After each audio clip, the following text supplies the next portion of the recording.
Welcome back to another episode of The Gateway. We've returned to our normal campaign in a way, short, about half the party. We're going to take a little bit of a break from the main campaign as we've done in the past. I'm going to try a one-shot from a book that I got a while ago, the Game Master's Book of Random Encounters. Pretty lovely book. Pick yourself up a copy. So who would like to be the master of fates for the moment and roll a d8 for me to find out what one-shot adventure we're going to try to? I'll do it. Awesome. Yay. 4. Number 4, An Actor's Life. Okay. It kind of works because the feat I was going to take when we reach level where I can take a feat was actor. So, Do we all get to be thespians?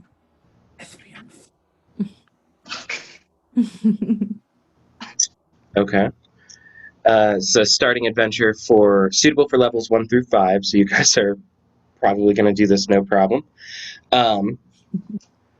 You've all been invited to a weekend away at a noble secluded estate where they are introduced to a troupe of traveling performers who are staging a play the following evening. After a night's entertainment and a fancy meal, you all bed down for the night. The next morning, a full garrison of guard arrives to arrest all of you for crimes you have alleged to commit the night before. You must work together to form tenuous alliances in order to clear your name once it becomes clear. And that I can't read. So, all right. Here's why we did not bring Hex, Iru, and Rena. Hex had his arm blown off. We're going to a party.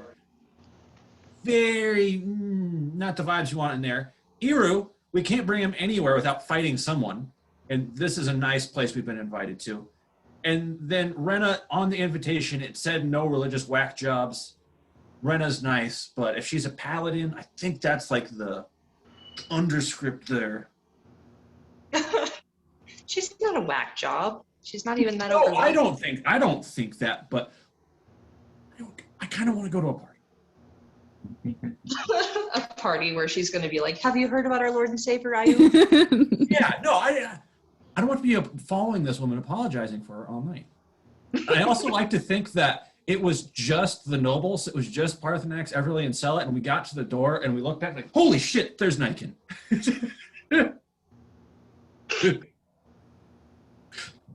That's awesome. That's freaking funny. I love it.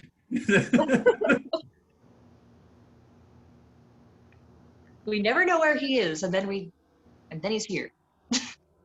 Well, at least we won't, at least they won't know that he's not dressed for the occasion, because they won't see him. So this is a noble, Mallory Gilderoy, a half-elven scion?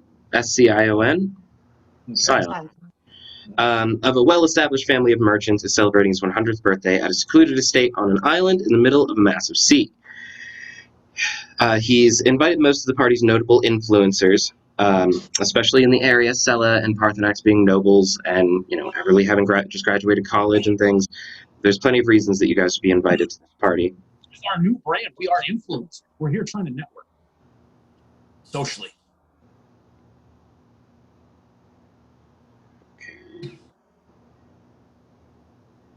Okay, so there are maps in here. Okay, carriage pulls up in front of a nondescript but stately building. Garth politely opens a door and escorts you guys inside. Within these walls is a small group of well-dressed guests, escorted by a footman dressed like Garth, talking in semi-hushed tones about how excited they are to attend a party at Gilderoy's. The footman grips a stone in his hand and mutters a few words, and the lot of them disappear. So you guys are outside of a theater. Yeah, nondescript but stately building that's great text to have your DM read. You guys are pulling up to a theater. Let me find the page for it.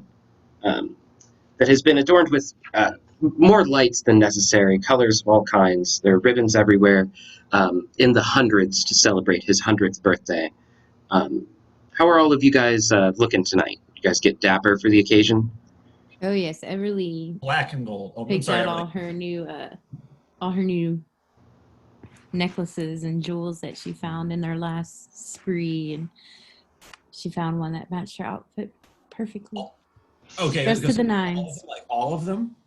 Not all of them. no. Okay. I went through them, found the ones I liked. They are layered. There's a couple, got to be a little avant-garde, but You are a wizard after all. yes. I am black and gold. This is a new Parsnax. I am polished. I am sheened. All these lights in here reflecting off the golden scales. The clear glass staff of defense that I got, I'm using prestidigitation to like slowly modulate the color of it, just to show off a little bit. I'm really curious how Niken's dressed. Niken's all blacked out. He's in the shadows too. Fly on the wall. He's so awkward. Why did he even come? He was invited. That's why. Okay, I guess. He's not hurting anyone. Just let him Let him be him. invisible. Don't yuck his yum. So, you guys are taken inside a theater. Looks a bit like that. Just a large amphitheater. Mm-hmm. And drawn inside are circles. And your host takes all of you over to, in the middle of this floor, this very large, ornately drawn sigil, kind of in the middle of the floor. As Garth holds a stone in his hand, he reads the phrase, Reheritz nongum salits. A rush of air seems to envelop you as white light flashes in a building, a blinding pulse. Violins can be heard, somewhat out of tune, flat, then sharp again, then flat again, before correcting into a beautiful harmony that ring all around you. The bright light fades into a myriad of blurred colors and shapes, and as your eyes focus, you see you are no longer in the theater, but you are in a beautiful ballroom with large crowds of revelers and titans of industry enjoying hors d'oeuvres and one another's company. You guys are now in the Great Hall, and welcome to the Gilderoy Estate, says Garth. Can everybody make a perception check for me? I got a 19. Stella 24. 16. Niken got 24 also. Okay, you all notice immediately that every bladed weapon that you guys have on you is gone. As you guys start to search around, Niken, I imagine especially, patting pretty furiously for several daggers, you'll find they'll appear on your person the moment you flash back to the mainland. And they'll be sharper, but yes, no weapons at the party, you understand? This is Garth talking to you guys. He is the, not escort. He is your escort for the evening, helping you guys out, but he is like one of the right hands of the host, who is Mallory Gilderoy. Okay. Master Gilderoy hired a group of bards and performers from across the far seas, the Nine Lives Traveling Theatre Collective, apparently the best in the land. They also take requests, but between you and I, they've been asked to ignore them. They're performing to play based on Master Gilderoy's life tomorrow night. Following the 100-furlong steep chase should be exciting, especially if one of the horses decides to join them on stage. Ha! There is, of course, a wide selection of ales and wines, and if you're feeling particularly emboldened by the jovial atmosphere, feel free to mix them together for a special treat. The treat is you'll be asked to leave. Over there, you can see Master Gilderoy speaking with his son Fletcher, who I'm sure you're aware is one of the most skilled archers in the realm. His prowess on the archery range is as legendary as his ineptitude in the bedroom. But you didn't hear that from me.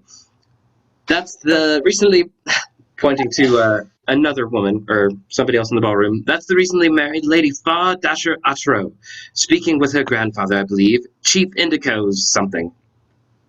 He's some sort of religious figure, highly respected. I don't care for his shoes. He's meant to travel. Prowess. I pardon. Oh, I'm sorry. That was just the one guy. Go ahead. Okay. Yes, he's highly respected. I don't care for his shoes, though. He's meant to travel with a happy couple for the full year following the ceremony to ensure everything is, I don't know, blessed. And that rotund dwarf over there is her husband, Hess Otro, speaking with, a young lady who's not his wife. I can't say I'm surprised. I think their marriage is more a merger, if you catch my meaning. Master Gilderoy wanted to buy both their companies at different points over the course of the last year, but now that they're joined forces, well, it's a party. We're celebrating. Let's not talk about anything that might make Master Gilderoy upset. Garth straightens up as Mallory starts to approach him. A spry-looking man with graying hair, a sturdy mustache and well-groomed sideburns, who is quick to introduce himself to the party. Good evening, gentlemen and ladies. My name is Mallory Gilderoy. Thank you for joining me to the party. I've heard of your exploits in Fandolin, and I'm very happy to have you here celebrating with me. A pleasure. So a little curtsy. Everybody make an insight check real quick. 10. 15 for Nikon. Parthenax or Everly? Or 7. Okay. Yeah, this is just some other noble. This is just some other noble asshole that you guys have met. Who's putting on a big show, kind of probably to just make himself look good. There are tons of really good-looking foods that you guys. 100. This person I'm talking to. Or... Yeah, right now you're talking to Mallory Gilderoy, who is a man, by the way. His name's Mallory. Yeah, but it's a man. On the visual, no. It's a man. Yeah, he's got a very defined mustache and some well-groomed sideburns. Oh, I missed a box here. Gilderoy, Mallory Gilderoy. Though I suspect you may have known that already. Pleasure to make your acquaintance. Word is you're all adventurers, that is so. I'm a sucker for yarn well told. Got any good monster stories? A gold piece for an epic tale? And he just like flicks a coin, catches it, is holding it out. Oh, where to start? There's the green dragon, and the blue dragon, and the giants. The Yakul. The Beholder. Well, didn't technically fight him. I'd say draconic. Oh, never mind. I mean, that was a book I read. My mistake.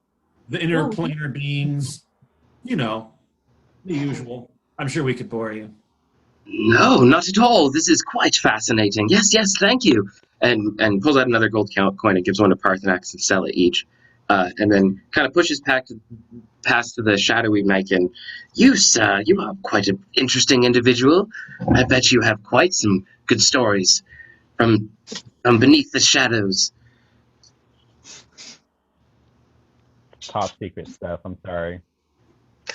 Ooh, top secret, you say? Yes, that is the most interesting indeed.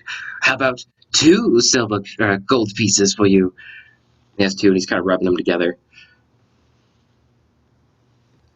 Can I do sleight of hand and kind of like make him look some around? Yeah. Okay. Can I assist in this endeavor in any way? You don't need As to. soon as you talk to Nikon, I'm just like, I don't like this dude. Like, I know what's about to go down. You don't need to. He rolled a 1. Yeah, I use my luck. I'm gonna do 17. Thank you. Amazing. Somebody talking. Yeah, no, it's like you caught it between his blinks. It's like you knew right when he was about to shut his eyes to blink, and you just snapped those things out of his hand, and you're holding there, rubbing them together. His fingers are still there doing the motion. Nice. Wow, interesting. That was That was mighty worth it, sir. Thank you very much. And you, young lady, seem like a well-learned individual. What tales may you have to tell? Oh, you know, college stories. He kind of Nothing blushes too a little bit. exciting. And raises an eyebrow. I remember my college days, although they were very far off now. I'm sure you have some interesting stories as well. Oh no, I'm no good at spinning the yarn. That is not my expertise at all. Putting on fat spreads and having friends to tell me stories, that is my guild in life.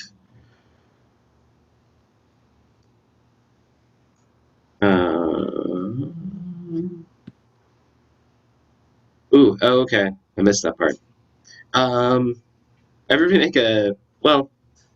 Everly make a performance check.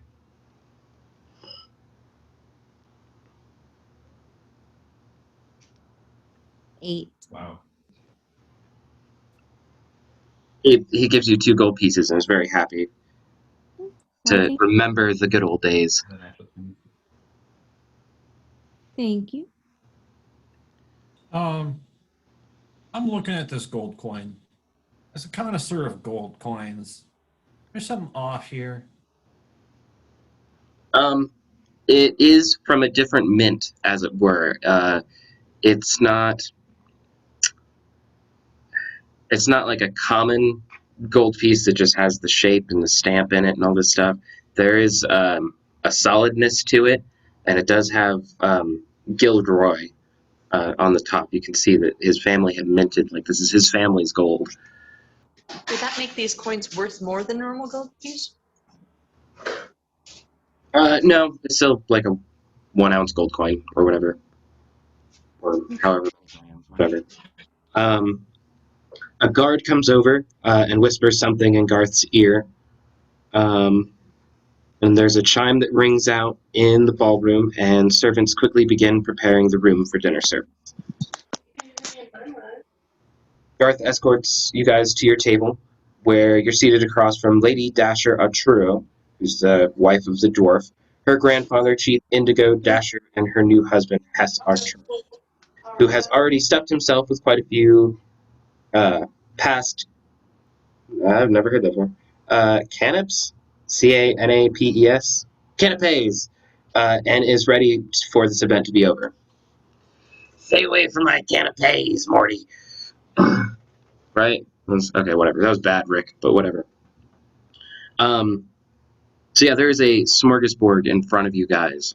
All different kinds of meats, vegetables, and fresh fruits. What are you guys grabbing at? What did you fill in your plate with?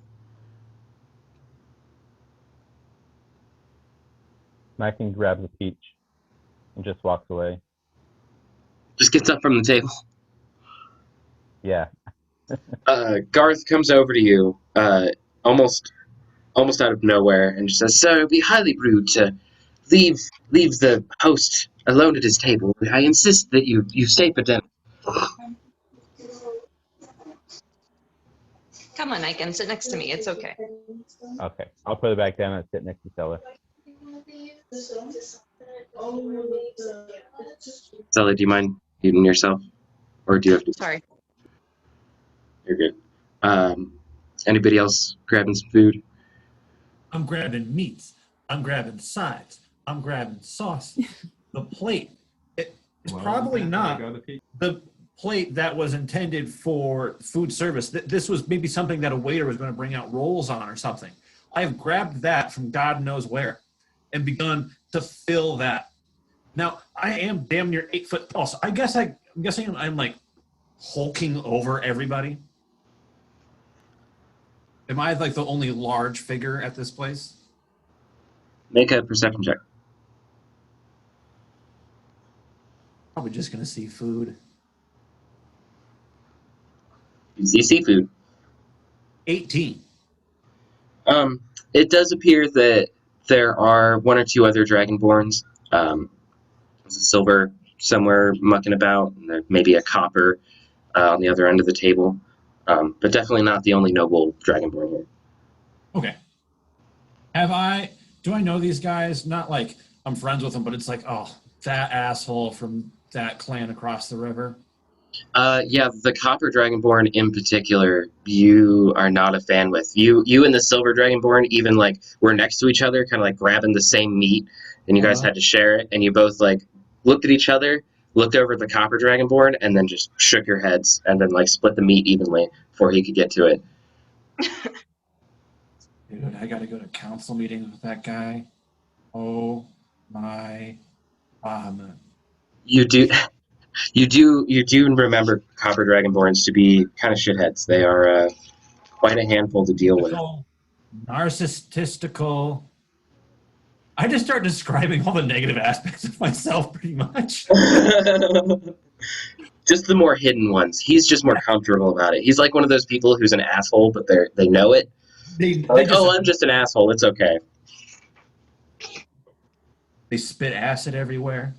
I say as I accidentally scorched some fruit as I was speaking these insults.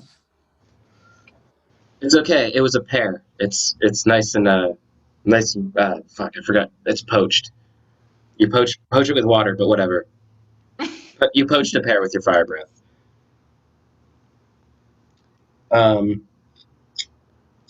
I can just stick him with the one fruit. Yeah. And I see Everly just kind of take like, a chop. Oh, I'm sorry, Everly. no, you're good. Go ahead. I think Everly's just kind of like picking and choosing. Like this is her first like good meal since leaving home. Reminds her of, the nice parties from back home. So she's having a little bit of like homesickness, but enjoying it in a way. Maybe even, talks to Stella like, hey, doesn't this remind you of grandma's souffle? Yeah, you know what? It really does. It's been a while, though. I don't think we've had a Christmas together since Christmas doesn't exist.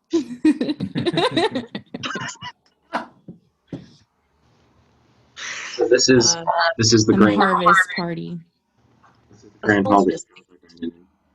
We haven't been to a school since the last time you were home from school. What was that, like 10 years ago? Probably, yeah. Time flies, man. I know.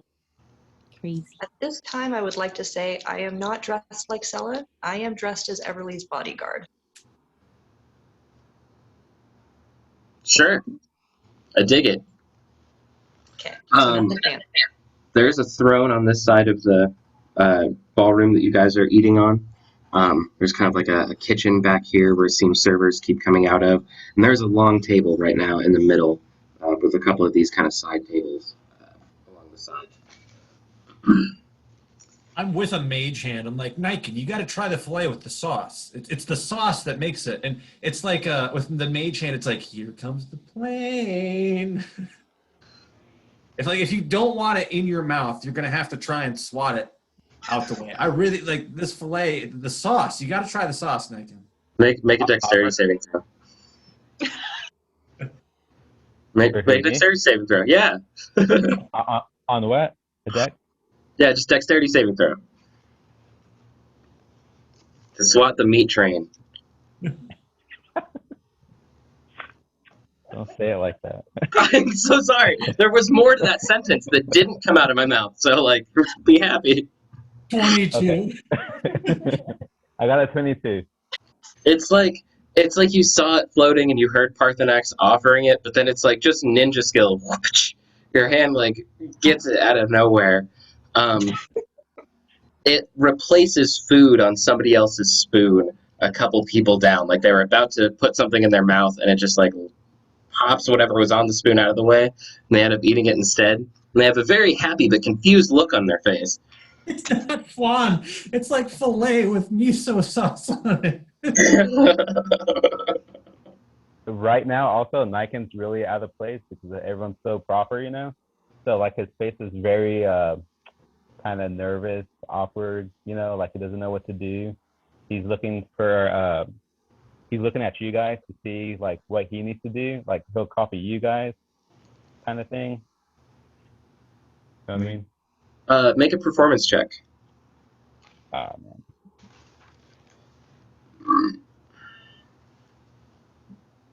I got a 10.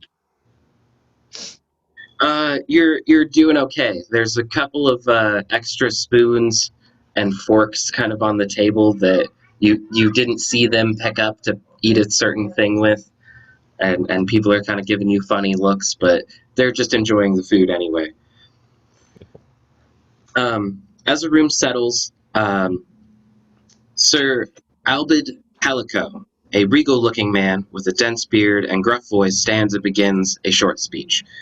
Good evening, madams and monsieurs. I am, of course, Sir Albid Calico, Cat of the Footlights, and it is my honor to lead the Nine Lives Traveling Theater Collective and present to you tomorrow night's production of Mallory Gilderoy, Man of the People, Maker of Men. It's a ribald tale with no shortage of intrigue, interlopers, they use some weird words in this freaking book. Ingenues and ingenuity. And of course, whatever demon Mr. Gilderoy pledges his soul to in order to look so well preserved. I'm 50, his junior, yet I won't need a lick of aging makeup to transform into such a stunning example of masculine grace. You sure are a full elf, sir. I digress. Well, we, of course, don't want to spoil tomorrow's show, but we do want to bring you all a small taste of what we can do, so we thought we'd treat you to a little preview. This story comes courtesy of some of this gathering's distinguished guests. There's a brief flash of light, followed by screams from the audience as a series of creatures, very similar ones that you guys have fought before, manifesting in the room. You guys see little goblins and bugbears running about. There's a very clear cartoon version of the green dragon that you guys had mentioned. Guards surround Gilroy and position themselves between him and the creatures, all of which are illusions created by two major image spells. Calico has been thrown off by the arrival of the creatures and runs to hide behind a nearby table.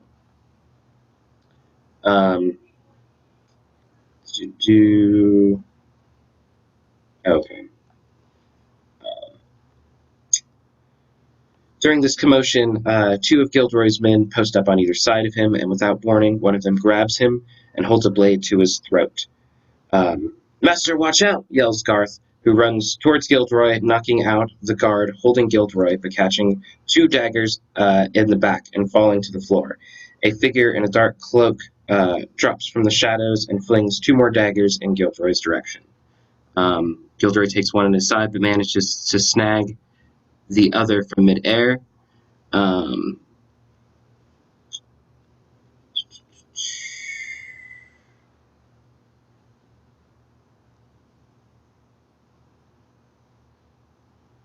Okay. Gilderoy cries out in anguish at the death of his footman as a single bout of applause begins to rise up from the corner as Calico stands. Bravo! Bravo! And he peels a beard off, revealing a man who looks exactly like Gilderoy. In fact, it appears Calico has been Gilderoy all along. Well done, sirs, well done. Aren't these actors marvelous? Though I suspect some of you were on the ruse. Some of you were on the ruse of the moment my doppelganger here started crying over. Garth, is it? Garth stands up. And is doing okay. I was playing your footman, sir. Garth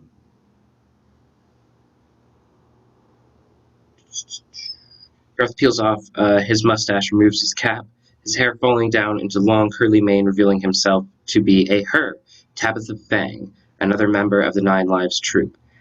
The real Calico stands, adjusting himself and waving his hands a bit as the illusions he's created disappear, including the dagger in his side and those appearing in Garth's back, and begins to deliver a rousing speech as the group takes a sweeping bow. We are the Nine Lives Traveling Theater Collective.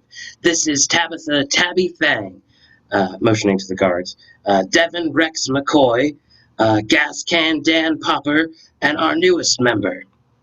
He points to the figure who fell from the rafters, Harissa Tanner. Well done, Harissa. We'll come up with a zippy stage name for you soon. And I, of course, am Sir Albid Calico, Cat of the Footlights. And we'll see you all at the theater for tomorrow night's it's Calico continues coughing. His body begins convulsing. His face growing slack and somewhat gray. He begins to sway, unable to stand. He vomits a gout of blood and starts to convulse, his skin bubbling as cries of agony ring out from his violently shaking form. He motions towards the goblet on his banquet table. There's a panic in the ballroom as the actors scramble to try and save their director. Malroy signals for his guards. He's been poisoned, shouts Gallery. Lock the doors. It's one of those kind of parties. That's pretty cool. Yeah. I've been to one of these before. Gilderoy stands tall and shouts, "Someone on this island wants me dead. Not a very welcome party gift, I'm afraid.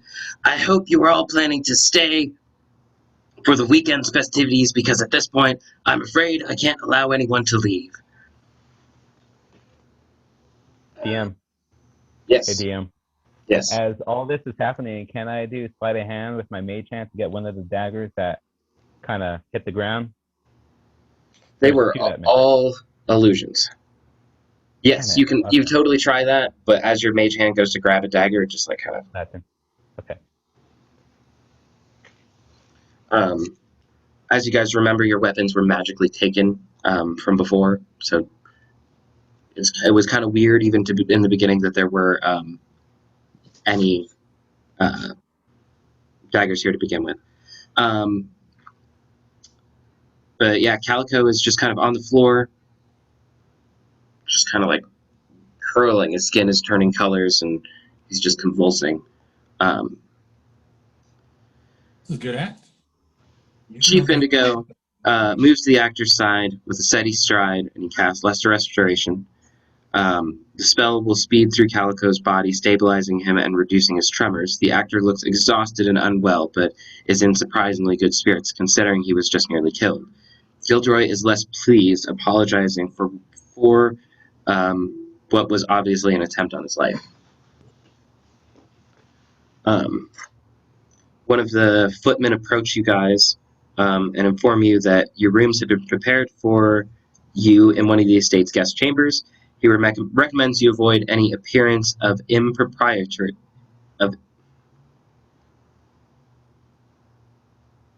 Somebody help me out with this one. Impropriety. Impropriety? Yeah. Okay, that's what I thought. I just couldn't pronounce it. And simply retire to your respective rooms for the evening. Do you guys want to try and question any guests in the ballroom? I want to cast Identify on that glass of wine that was poisoned. Sure. See if I Do you have can any figure out- pearls? How many what? Do you have any pearls? Yeah, we got some a little while ago. Is Can that I one? do a perception at people's faces just to see if anybody reacted to what happened? Yeah, go ahead and do a perception check. It's a real easy DC. 17.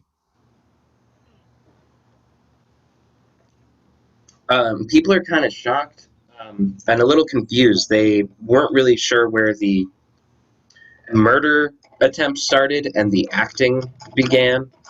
And everybody is also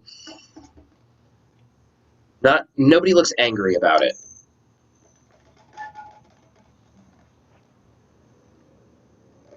Well, because I think most of the people here, to be honest, just got invited to a nice dinner party. We're expecting a bit of theater.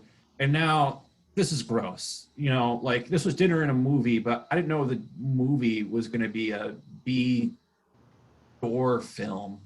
This is bad taste. The fact that that copper dragonborn is here should have tipped me off from the beginning. The steak, though, is amazing, and I'm going to finish my plate. You guys, I don't know. If you want to get us to get the pile on the floor, that's fine.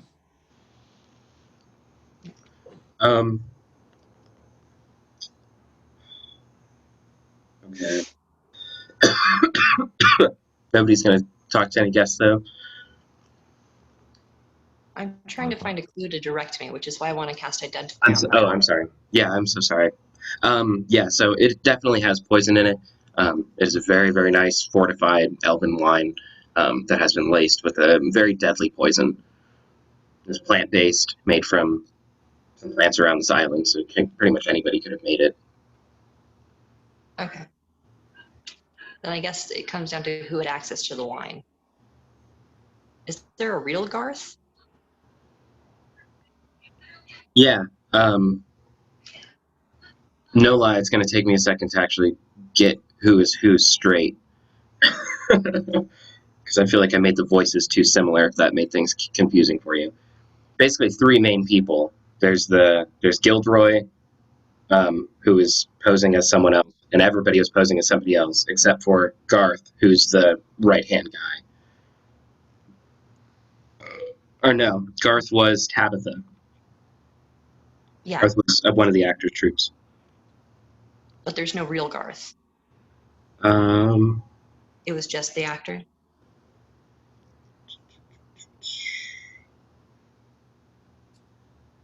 yes. Okay.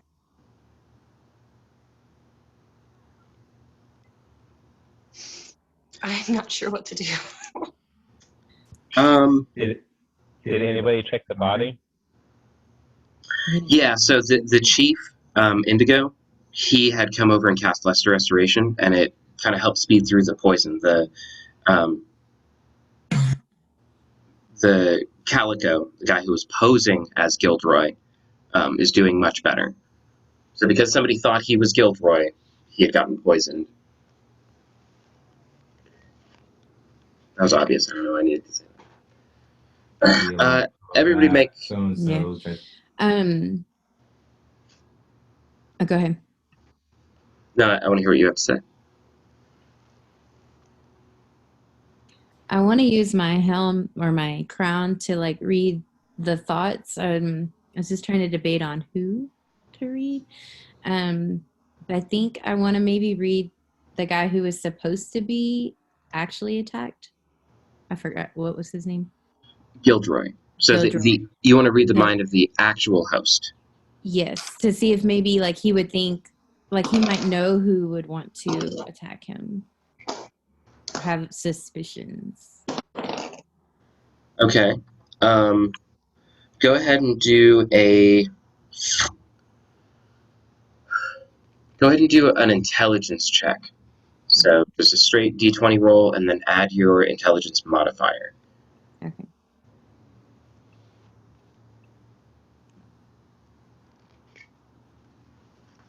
Be a 12. So there are a lot of thoughts kind of buzzing around this whole place, and it's kind of hard to distinguish in on any one. But you are kind of just like mean mugging, staring down the host of this party, and you are able to zero in on his thoughts a little bit, which are mostly panic babbles of, "Oh no, I almost died tonight. Somebody was trying to kill me. I invited so many people to my murder." He is just terrified. Okay. Is he the one that introduced us and gave us those gold coins, or is that the puddle on the floor? No, he gave you the guy who had gotten poisoned was Calico. That Calico was the one you guys were talking to because he was posing as the host. Okay, so the person we were talking to is now the puddle. Yes. Not a puddle. He didn't die. He made a puddle. There's a bunch of blood on the floor that he coughed up. Oh, I get it. Okay. Okay. Well, That was my lead. So Since whoever did it didn't know that Calico was impersonating Mallory, it has to be a guest. Because anybody who was here before the guests arrived would have known that it was the fake Mallory. Does that make sense? yeah. Mm-hmm. Yeah. So yeah, nobody in the guild. Yeah. Niken, you have probably been spending your time kind of eavesdropping, going between people. I'm going off of your passive investigation score here. So you've been kind of listening into different conversations. What you discern is that basically everyone has about 2 or 3 reasons why Gilderoy might have been poisoned. He's a ruthless businessman. He's made a lot of enemies. This is not the only attempt on his life. He has been. People have tried to kill him before. Some people, the only name that has come up is Fletcher, his son, but only because he might inherit the business if his dad died. Most think that his son's really not smart enough to do it or think about how to do it and all this stuff.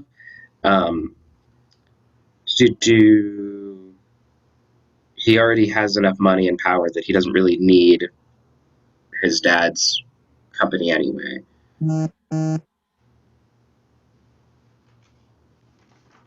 Hey, Niken, did you overhear the dwarf's wife say anything? What's her name? Do I need a roll for that, Nick?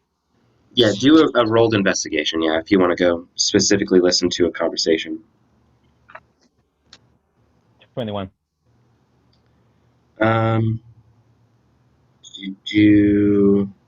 Yeah, so you do hear them kind of conversing about their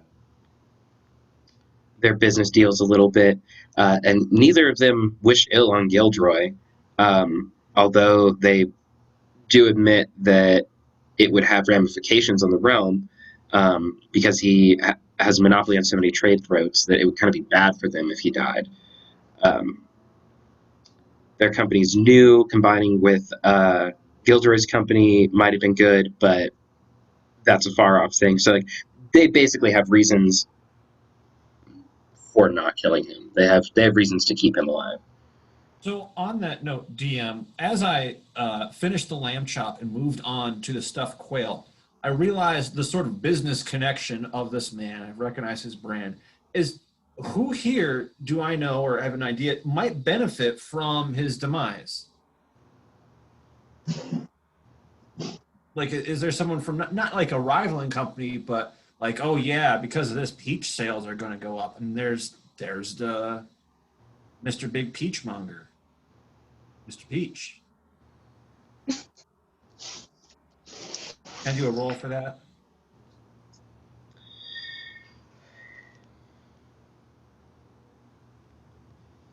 Yes. Go ahead and do an insight. Okay.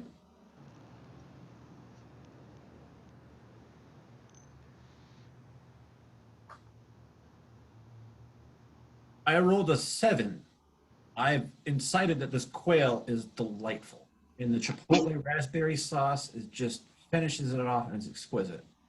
I want You're this starting to think that maybe the chef did it because the food is so good. It's just keeping your brain off of the actual attempted murder that went down. Yeah. So yeah, your insight thinking into this thinks that. I think it's that Copper Dragonborn just because he's annoying. And not wholeheartedly, that's just the only suspect I can think of at the moment. Can I can go and eavesdrop that copper dragon? Um. Yeah, sure. Do a roll for stealth this time. Okay. Oh, I almost had a natural 20. I'm gonna re-roll it with a whatchamacallit. Luck. I got a 24 on it. As you approach, his head starts to swivel, and you can see him smelling the air very intently. You hear him go, Parthenax? I smell Parthenax. And you're still quite a bit away, but you can hear him kind of searching around and Okay, I'm gonna kind of be standing by near him just in case. In you're gonna the hold your shadows. post, keep an eye. Yep. As you stop moving forward, he stops smelling around and just glares over at Parthenax, like his eyes finally lock. But he's has a curious look on his face because Parthenax is like on the other side of the guild hall. He's like, I don't know why. It's weird. And just goes back to his food. And I'm like, why is Niken over by Mitchell? That guy's an asshole. Fucking Mitch. Mitch the Copper Dragon. I have to make that NPC come back at some point. Mitch. God damn Brian. it, Mitch. What? Brian. Brian.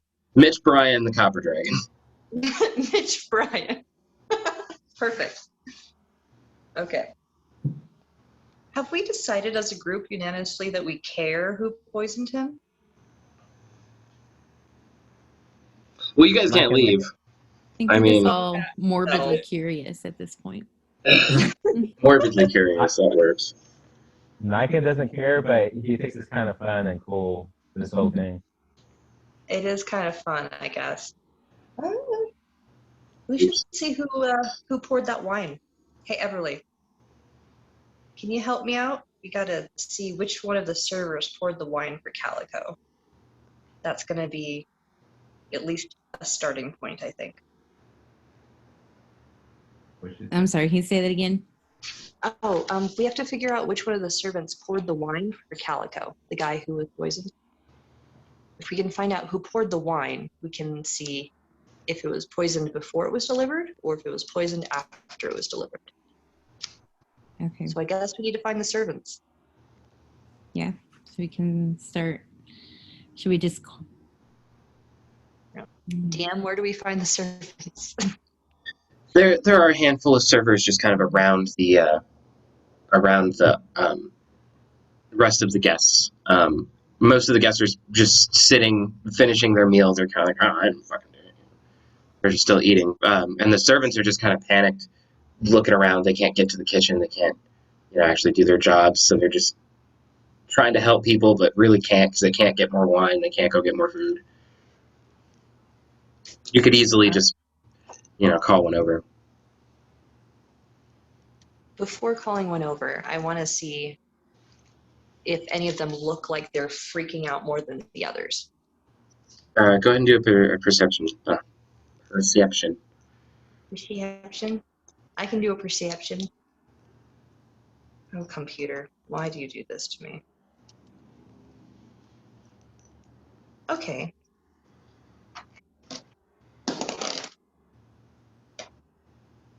The 16?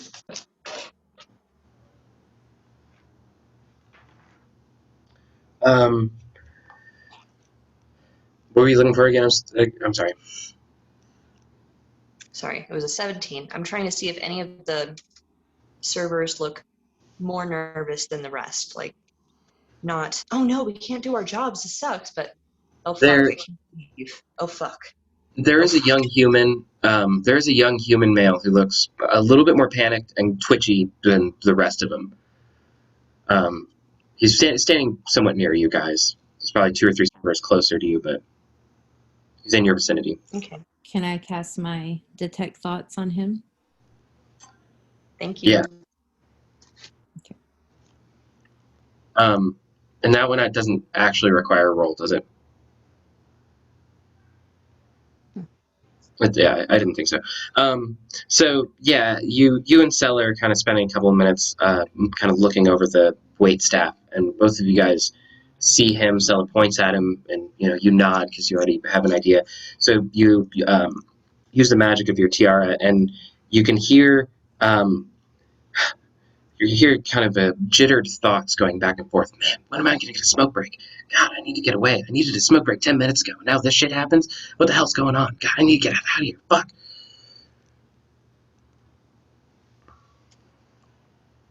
Well, shoot. Yeah, he just needs a fix.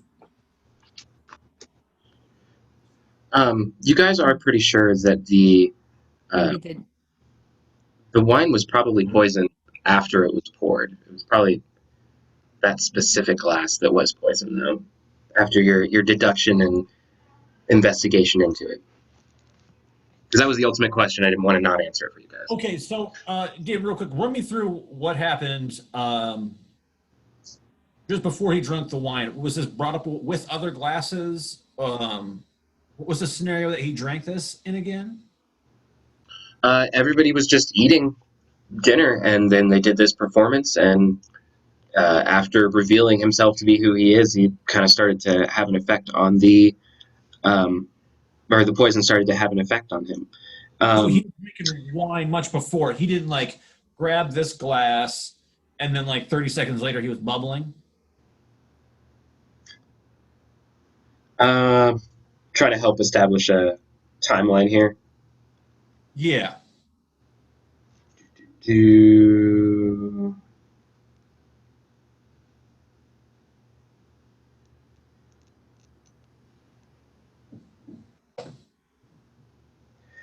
So as as Everly and Sella are trying to pick out some bits of the wait staff and stuff, Parthax comes over with a half-empty serving platter of food and kind of stands near you guys.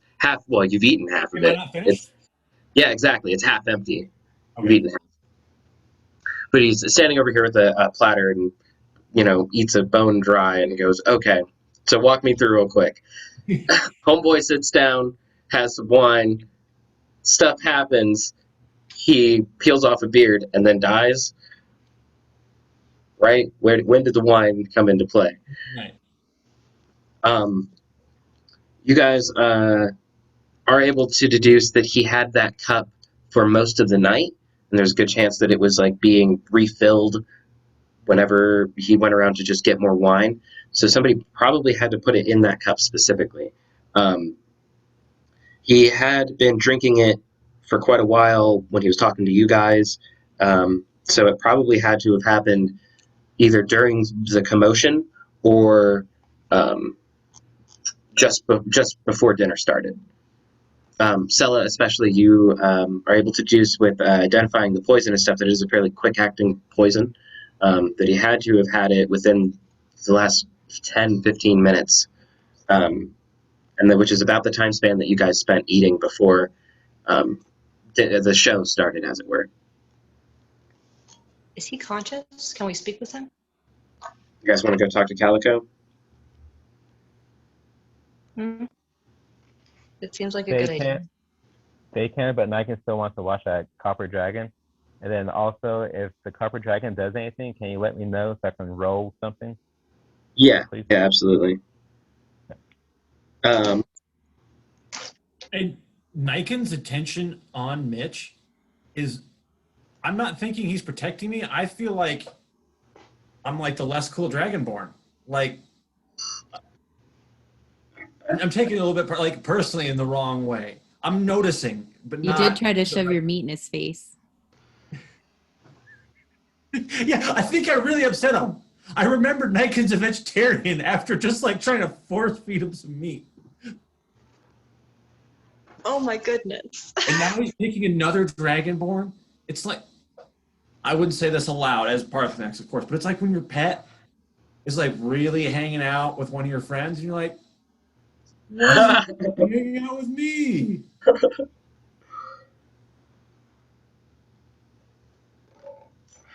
Oh, that's awesome. So Niken's not So yeah, you guys kind of look around a little bit more and realize that there's plenty of people you can't see from your vantage point, and some people are starting to get up from their tables and kind of move around the room, getting a little bit stir crazy. But Calico is just sitting on the ground with Chief Indigo near him, kind of trying to just rest and relax from the recent events. And he does tell you all that he was sipping from a goblet on the table when he was posing as Gilderoy. And he can't think of any time when anyone might have had access to it without his knowledge, but admits he was focused on accurately portraying Gilderoy and wasn't watching it closely.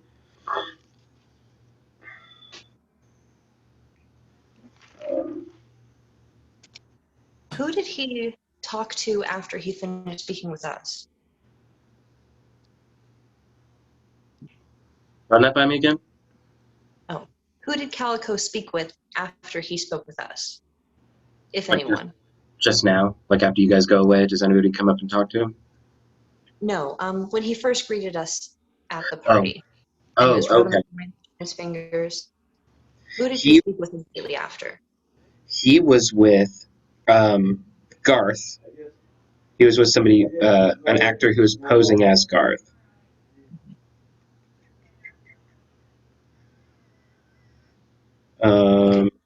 But he didn't greet any other guests. He didn't speak to any of the servers. It was just Garth.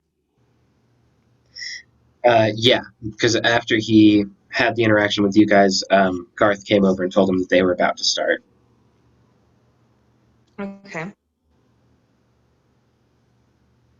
And Garth is obviously an actor, so he would be aware that he was not the real Mallory. Oh, nope. I'm sorry. Garth escorted you guys. Oh, okay. So Garth came with us, and then Mallory went straight into the performance, or did he greet anybody? Because the timeline, basically, if it's the fast-acting poison, it was either us who poisoned him, or the person he talked to immediately after.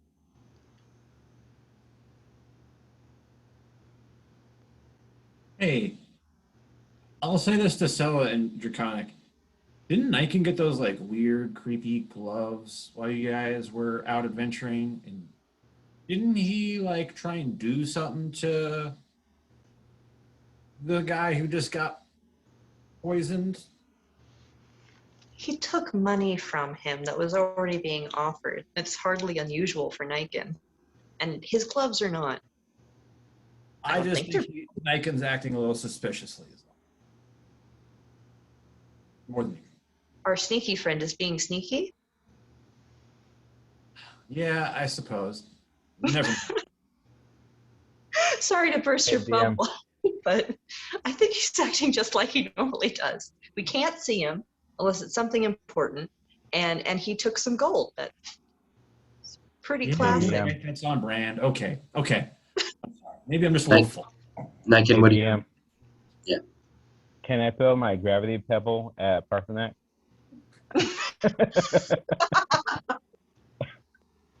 Sure. Yeah. Make an attack roll. Make an attack roll at disadvantage, and it will be an unmodified attack roll. So just do a d20. To get the lowest result. Okay, I rolled 11. It gets really close to him. But Parthenax, just as you're standing there eating your food, you hear the somewhat familiar. Congratulations, you have discovered gravity. And you look down near you, and there's like these illusory confetti that's kind of falling down and just dissolving into the floor.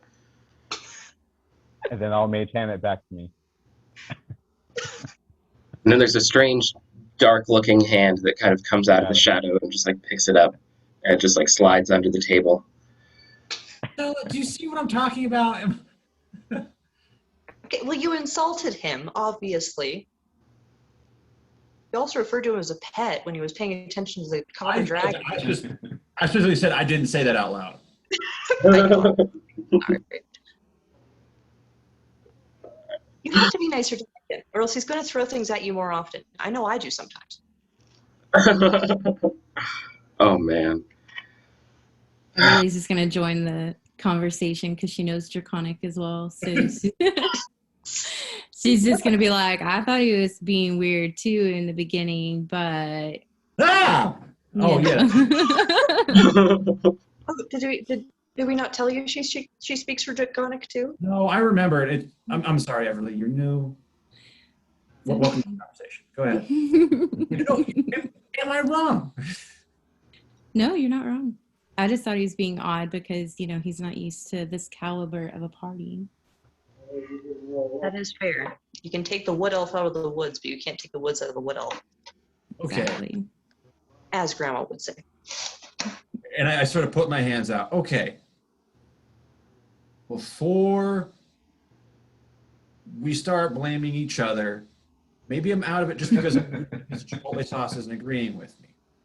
I'm worried that someone here is going to try and frame us because looking around, we don't belong here.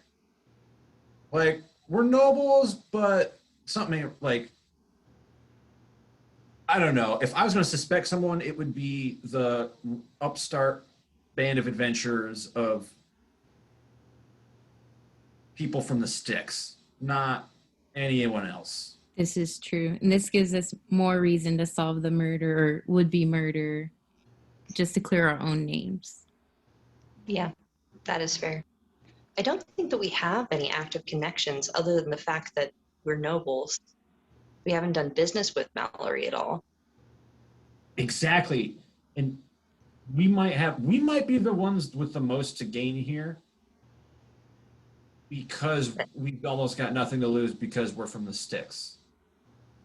Like, it would make sense that we're going to try something, or that we got hired to kill him because we're We're desperate. assassins. I think it's more likely that people would think that we were hired to do it since we don't have any active connections, but we are brand new.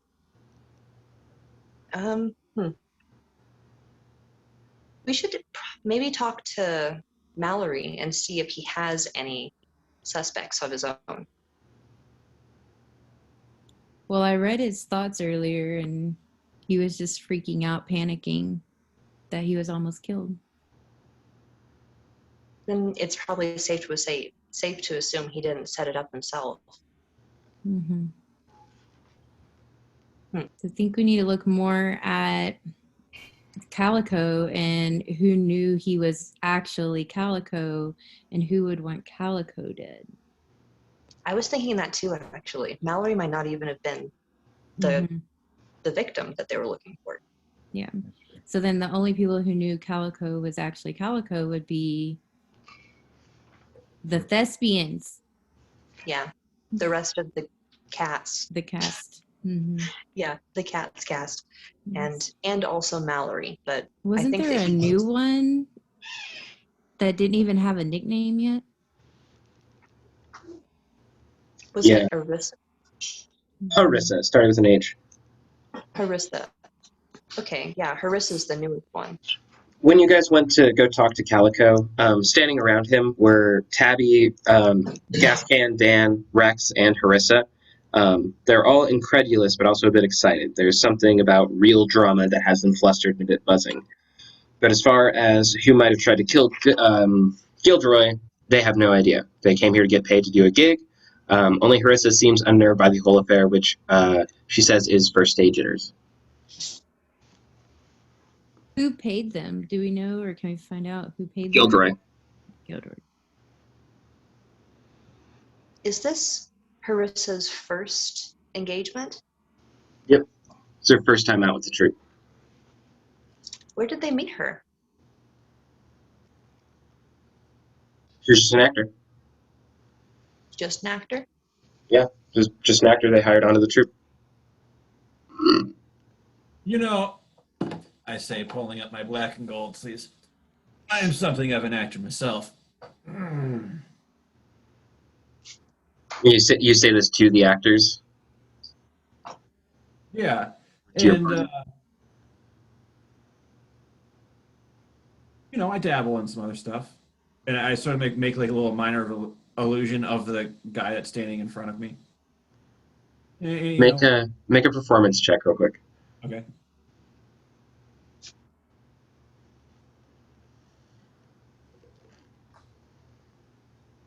$22. That's a damn good illusion. They're actually a little impressed. You walked up and they were kind of like, this guy. And you do an illusion, this nice illusion, and they're like, oh shit, wait, what? So what's you guys? Are you just all bards? No diversity? Um, All listening. There's a university?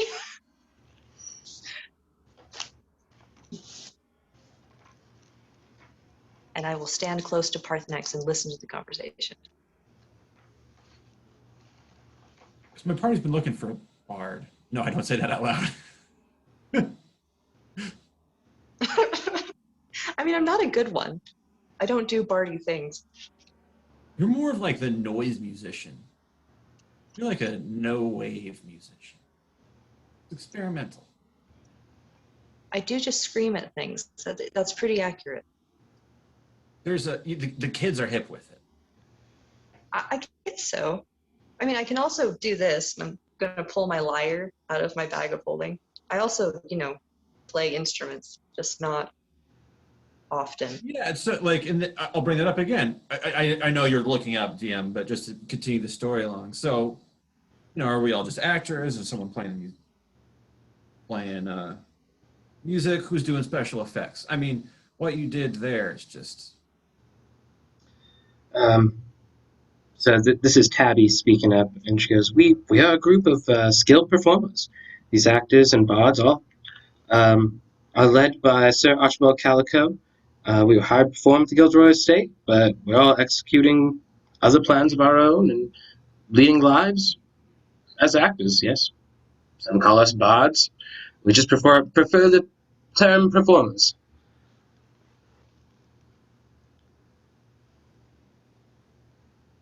Does that pay well? On occasion. It depends on the gig. This one is taking much more time and effort than most do. Oh, dude.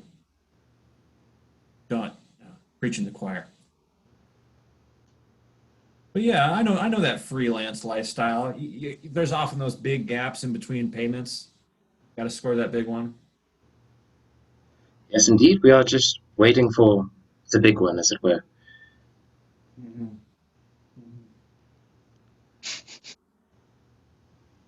And I'm gonna just like kind of underneath my cloak push Sella forward to have her talk to them a little bit because I've kind of got the information I want.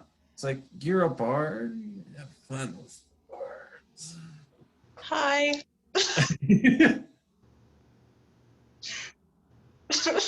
Am I a bard? Okay, I guess that's what I'm doing now. I'm not sure what information I need from them, though. I'm not sure either. I'm just done with the conversation and I'm like, oh, you're a bard. Here, you talk to these. Great way to deflect things at a party.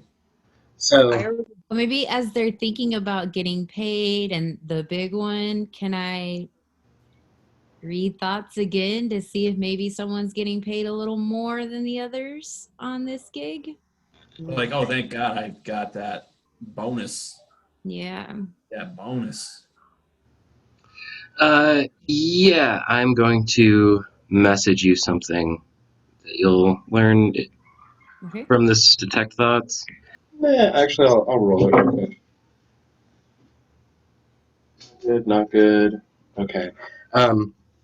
You do notice that Rex gives you kind of a funny look as you're all standing there talking to you. Sella's kind of babbling on, and Everly's just in the back touching her tiara. He gives you a strange look, and he says, I believe that maybe we need a little bit of rest to help our troop leader here. Perhaps it is all best if you head to your bedrooms as well. Yeah, then you would be able to do that. Okay, so I send you guys like a telepathic thought through my tiara that all of the actors are doppelgangers. That's all I know at this point. Oh no. That just made this a lot harder. Any thoughts, guys? We should call Niken back over by us. Yeah, we're gonna walk a little bit away from the monsters. They've already kind of stopped paying attention to you guys and have kind of like huddled back around their troop leader. So, Kind of just muttering amongst themselves. am I? Doppelgangers aren't always malicious. Is that true? Or they're always evil? Um, Can I do like a history check? I was actually going to ask Parthenax to do that. Yeah, if you guys are like Oh, yeah. conversing amongst yourselves about this, yeah, you guys both want to do a history check. Yeah. Damn. I got a 25. I really paid attention in history class. Parthenax got- did not. Okay, she's got to read books to do it. Yeah, Everly, you do remember that doppelgangers aren't a race that comes from a place that is just inherently evil. Typically, the concealment factor that they just lie to people constantly and openly tends to put them on the bad side, but they aren't. Yeah, they're not automatically evil. To be meta, they are unaligned. They could Yes. just. Sally, could you mute yourself? They could just be monsters looking for work. Unlike, Typically, there's a stigma against doppelgangers, walking around. They don't look normal, so they kind of go around as humanoid shapes to kind of fit in and blend in and get normal work and stuff like that. You feel like there was some honesty about them, just trying to make a living and looking for the big one and such. that's what I think with my 11. No, that was your insight from a while ago. Okay. On the history note, 9 times out of 10, doppelganger's bad.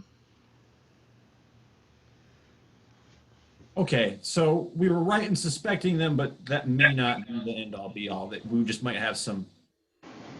Maybe they're wacky- just out for the money. Like it might not be like a personal thing against this guy, but if it paid well. So kind of just to keep things moving along, you guys can totally still discuss stuff, but just to kind of keep the story going, I'm going to say that you guys are ushered back to your rooms. The guards are kind of tired of watching everybody in this room and just want everybody to retire so that they don't have to deal with everybody in this room. You guys are offered a couple options of rooms. There's effectively like let's see if I can do this right. This one just doesn't matter. It's not like I'm covering it for any good reason. So you guys could pick individual rooms if you would like. You guys could pick a like pair or king bedroom with kind of like living room status, or you guys could all just kind of sleep in a large room together if you would like. But it's up to you. They tell you that there are plenty of rooms available, but they just need everybody to kind of move on to, as it's getting late, the bedtime quarters. I would like us all to stay together, and Yes, maybe agreed. the room with like the living room and the bedroom, so the ladies, if they want privacy, can go in there. I just put my pile of gold down wherever and kind of go to bed. So you guys want this one? It's like Sella and Everly sleep in the bed, and then like Nike and Parthenax chill on the couch or whatever. I'll make like Okay. a game here out of our loot. you fill the portable hole enough that you can just like hold it open like a sure. It's like a money pit. I just lay back. It's turning into like Scrooge McDuck's portable. It's like a portable gold swimming pool. Let me Okay. check the team funds, and I Scrooge McDuck in and come out. Yeah, we don't have much to spend, guys. We gotta. Oh man. Niken still south? Because Niken doesn't know what's going on still. Because Everly didn't tell me anything because she has to see somebody when she like talks to somebody. So Oh. I believe Niken is still with the Carper Dragon dude, and he saw you guys leave, but I'm following the Carper Dragon still. So am I Okay. still south, or do I got to roll again? Because Niken's gonna follow him. Yeah, do another stealth check. I'm curious if everybody would leave without you, though. I feel like they would kind of like wait around and like kind of be like, all right, Niken. This is I how got we 26. lose. What else? Okay, and then everybody else make a perception check. Except Niken. I got a 19. I see him try and leave. 11. I made a 7. I forgot he was even at the party. Just kidding. I kind of remember him being there. So I know that he's not. I think I know the plan. I'm not sure if a 19 is good enough. Probably not. no, because he rolled 27. So yeah, you guys have had to got 27 or higher to even. Absence. I don't know where he is. I know where he isn't. He's not there or over here. He's not up there. Okay. Yeah, Niken, you are pretty well hidden. The Copper Dragonborn kind of begins to just move to his quarters. He got a single bedroom. You're able to kind of Mission Impossible, dun dun dun dun dun dun dun. Follow him down the hallway, and you see him go into just a single room by himself. Man, I am washed out. Do the rest of you guys leave without Niken? That's up to you. You can. I don't know if you would. To be honest, if Niken is a stealthy individual, he can take care of himself. And to be honest, if we wanted to stop him, how? It'd be like that person like walking around the floor like, oh, where's my glasses? I can't find my glasses. When there's glasses nowhere. It's like, oh yeah, I lost my wood elf, and there's nothing but humans and a couple dragonborn standing around us. Everyone's gonna think we're nuts. Or we could just yell his name. Exactly. That's what we do. Because I know he disappears, but I also know he doesn't disappear. So as we're being let out of the hall, I'm just going to turn around and go, hey, Niken! More than We're like leaving. an analogy. Niken! Yeah, there you go. Oh no, Like a dog, like a pet. that's so bad. I hit my thigh a couple times. Niken! Okay, Sela is going to reach up as high as she possibly can to your dragonborn ugly face and slap you on the snoot. Jerk. Man, Niken is hearing this commotion going on. I'm not feeling love today. Niken left us. I'm getting slapped. I just got called ugly. A little bit. Let's go to the room. You can't treat Niken like a pet, okay? I didn't know that this one shot was going to turn you all against each other. Jeez. That's funny. So- Niken hears the commotion. I do go to Stella's voice. And I hear Parthenax too. I hear Parthenax also, but I don't go to his voice. I go to Stella's voice. Because I'm the nice party member. I'm being nice. It's like as Sela, as you put your hands down after calling for Niken, you feel your hand hit something, and sure enough, Niken's standing right next to you, just waiting Oh. there. Hey, dude, how are you? You find out anything interesting? No, he's just snobby. But did you guys find anything out? Yeah. Yeah. All the troop members are doppelgangers. What's a doppelganger? You, Niken doesn't so know. you guys return to very well filled out quarters. There are very nice leather couches. There's a large down bed. Sela, Everly, you guys are very well at home in a bed this nice. It has been a long time since you've slept on something fit for royalty. Niken, you find it a little uncomfortable on the couches. It's a little too soft. Probably just sit on the floor cross-legged or something, I imagine. You can be wherever you like.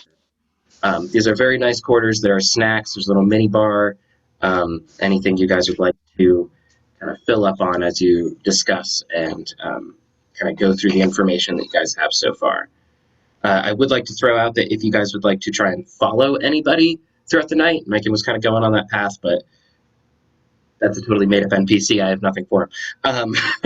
So if you guys would like to do that with any of the other characters so far, then that's totally an option throughout the night.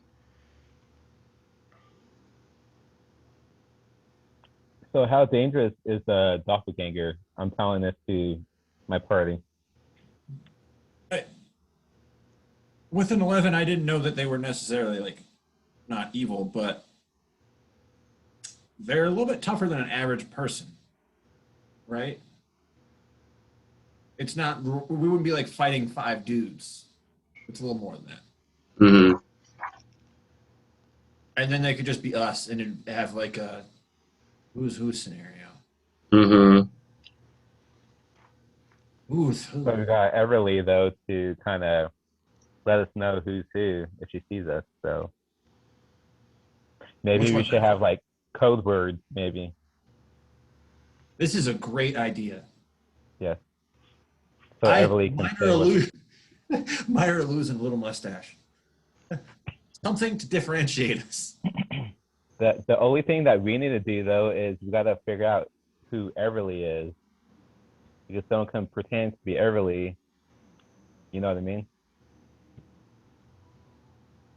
Okay, DM, now that we're all in the room, could the 4 of us put our heads together to sort of get a clue as to where to go here? Like, we start putting stuff on the wall and painting it together. Is any new shit coming to light?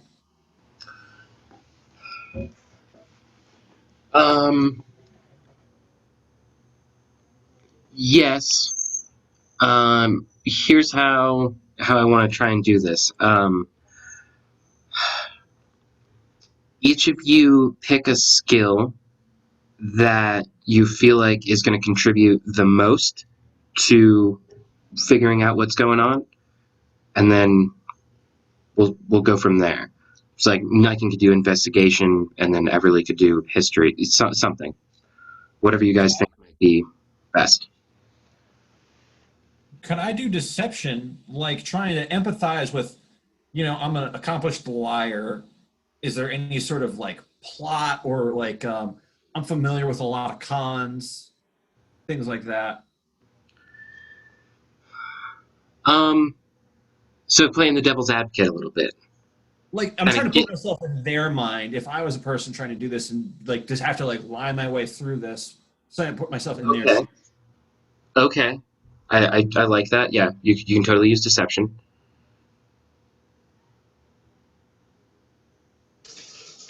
I'm going to go upstairs and get my headphones in a second, but I would like to use persuasion. Okay. And then I'm curious but do a thing if you need to. Yeah. Basically just to get people to talk when they otherwise might not want to talk. Well, and this is in the specific scenario of you guys back in your quarters alone, trying to put your heads together with the clues you've already gotten. Then never mind, not that.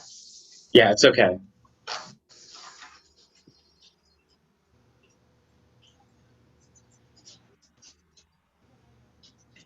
I'll do. I'm sorry. Stuff as you said the thing. Because of the I was trying to.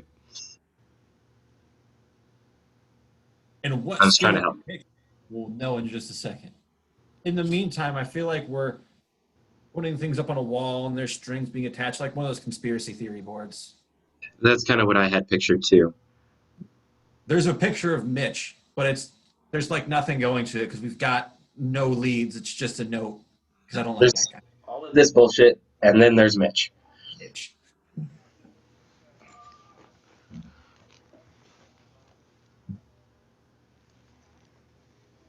So you said we all need to pick like a skill. Is that what you're saying? That we want to focus on? That you're using on in this particular scenario to help come up with a clue or something to help you. Okay. What's your high one? Yeah, I'll probably just go with my History. my history is my highest.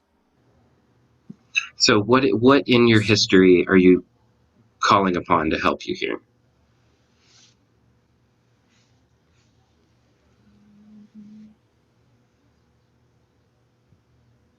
the other roads. Yeah, I already know that they're mostly bad, so I don't know. So using like your study of doppelgangers and different creatures and stuff to kind of Yeah. determine what their motives might be and if maybe they're actually the culprits here. I was thinking like she's read like a lot of classical murders that were supposed to be like dinner party murders, but then turned into actual murders. It's a whole subgenre, which she's quite well read. There you go. That's pretty good. Sella, perception might be a good one for you to kind of just take in all of the clues as they're as you're all putting this stuff together. Niken, what do you sleight of handing? Do we have anything to sleight of hand with? If not, I can use my investigation. Oh, was that an accidental roll? I saw a sleight of hand roll pop up on the log, and I was like, "Oh, what's he doing?" What? That was when you took the coin? No. It wasn't. Oh, Yeah, it might have been an accident. Okay, cool. Never mind then. Yeah, investigation would be a good one, as you did kind of were the lead investigator in figuring out what was going on with pretty much everybody and stuff. So yeah, if you guys want to go ahead and give me rolls, see where we get. 15 is pretty good. I got a 15. Oh, all right. I'm watching the log, so Oh, yeah, 20. The dirty unicorn. Dirty unicorn. so Parthenax, that's what you got too, wasn't it? Yeah. And then Everly as well. Oh, nice. 19. Oh, okay. Yeah, you guys put all of the pieces together and looking at it as one thing with kind of everything. All of it's pointing to this acting troupe being kind of new in the circumstances. All of the guests that have been invited currently don't have any beef with with Gilderoy. There isn't really much reason for anybody to want him dead, aside from possibly the acting troupe. All signs are pointing to them being the most likely culprits. Do we think they were actually attacking Gilderoy or Calico? With the roles that you guys got, it seems as though they weren't targeting Gilderoy. That the acting troupe might have been trying to kill one of their own. Okay, that's what I was thinking, but I wanted to make sure. And he's not dead? No, he was saved by Indigo, Chief Indigo.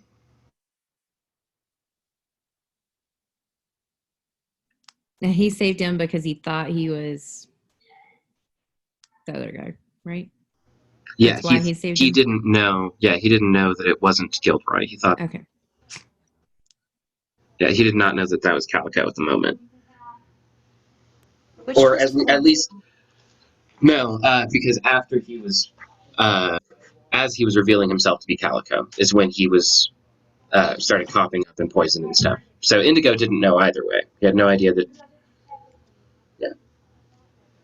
I hope that didn't make it more So confusing. yeah, so now we know like more or less it has to be the troop. We need to know now what to do with that. Like, yeah, we're gonna talk to Calico and be like, we think this hit was actually on you. What are we gonna do with this information that we have now? So you guys have spent maybe 2 hours of the night so far. You guys could probably still get a long rest in. Or if you guys wanted, you could spend a good amount of the night trying to follow some of the acting troupe or any of the other guests. And just for a refresher there, there's Hess Arturo, who is the... crap.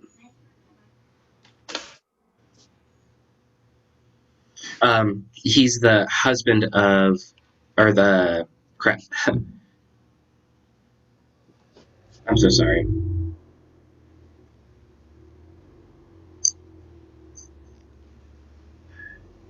Okay, so there's Hess, there's Lady Dasher, and Chief Indigo. There's Fletcher Gilderoy, Gilderoy's son. There's Mallory Gilderoy, and then there's the acting troupe, which has 5 members. Of the acting troupe, wasn't Devin Rex acting a little bit suspicious? Like when Everly was reading their minds, he kind of perked up and was like, "We gotta go rest. We gotta get out of here." Is there Yeah. a chance that he could feel her probing his mind? Yes. Yes. Or that something was wrong, or that he picked up on something that. Yeah, he might have picked up on something that kind of tipped him off. Like, oh, these guys might know more than what we want them to know. Before we continue with the next part, do you guys want to do a break? Okay, cool. We'll say like about 15 minutes. We'll meet up at 30 minutes past the hour. Sound good? Sounds Okay, good. awesome. So I'll see you guys back here in a few.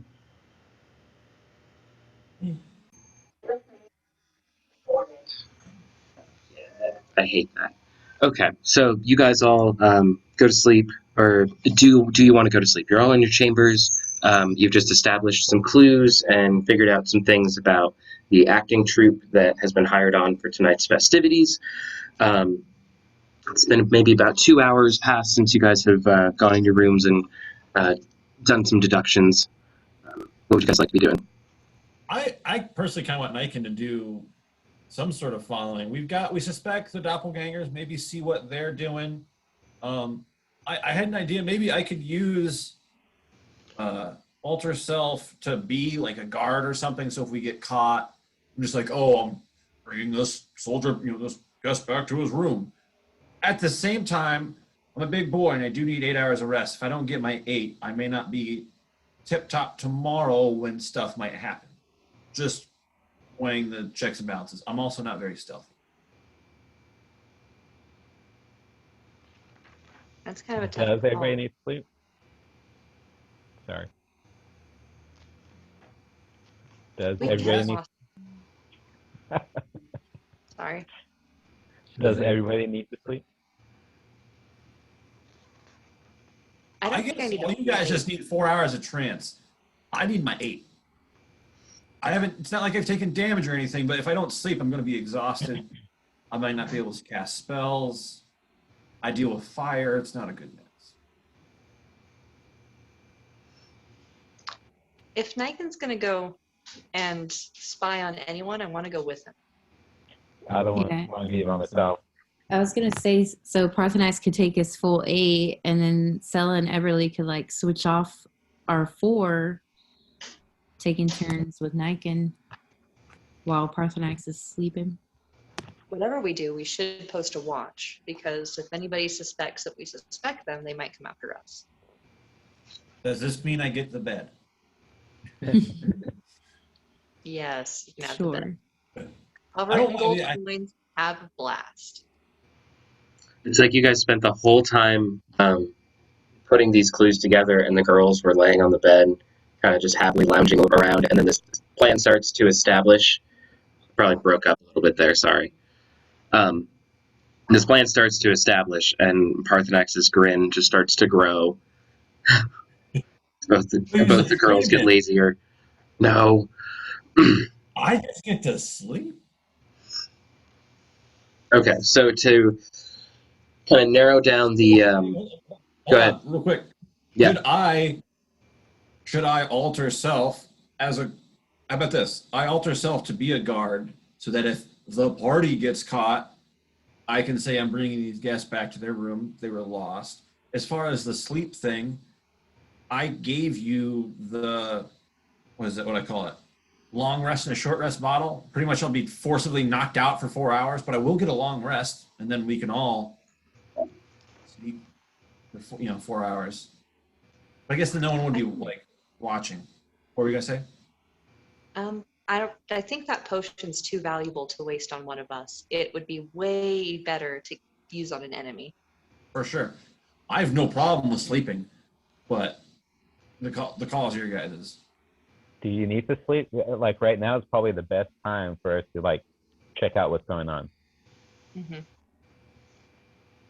If we can come back DM, and- what happens if I don't sleep? I'll have exhaustion. I won't be able to get any spell slots back, nor my meta magic points. You So- have spell slots already used? Yeah, I don't think you've used any, so you should be pretty good there. That you shouldn't have any you need to recover for the moment. You guys are probably at a full rest and stuff. You guys are already at full HP and full magic. Well, and I guess there might have been a couple of uses earlier. Yeah. So you wouldn't get spell slots back, and as far as the exhaustion goes, you have to make a Constitution save, and if you pass that save, then you're good. You can do it, but otherwise, I need you to take exhaustion. It's your call, Person X, if you think it's gonna affect you.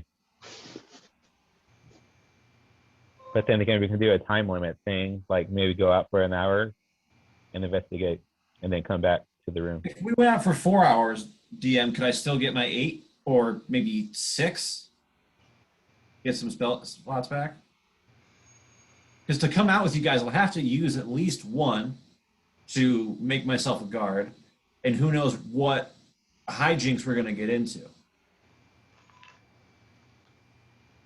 Yeah, Hot, sleep, whole thing coming at you. Sorry, go ahead. you think you might be able to kind of just sleep in tomorrow? Just take some extra time. Like the only thing that's planned for the next day is this acting troops show at the end of the night. So Okay. you figure, yeah, you might miss out on something being slept in bed, but And they only need 4, so they could go and just leave me in the room then. Let's go. You'll I miss turned out to on a- the continental breakfast, Yeah. but we'll bring you back a muffin or something. Yeah. Now I don't want to go. I was all hyped to go, and now, wait a minute.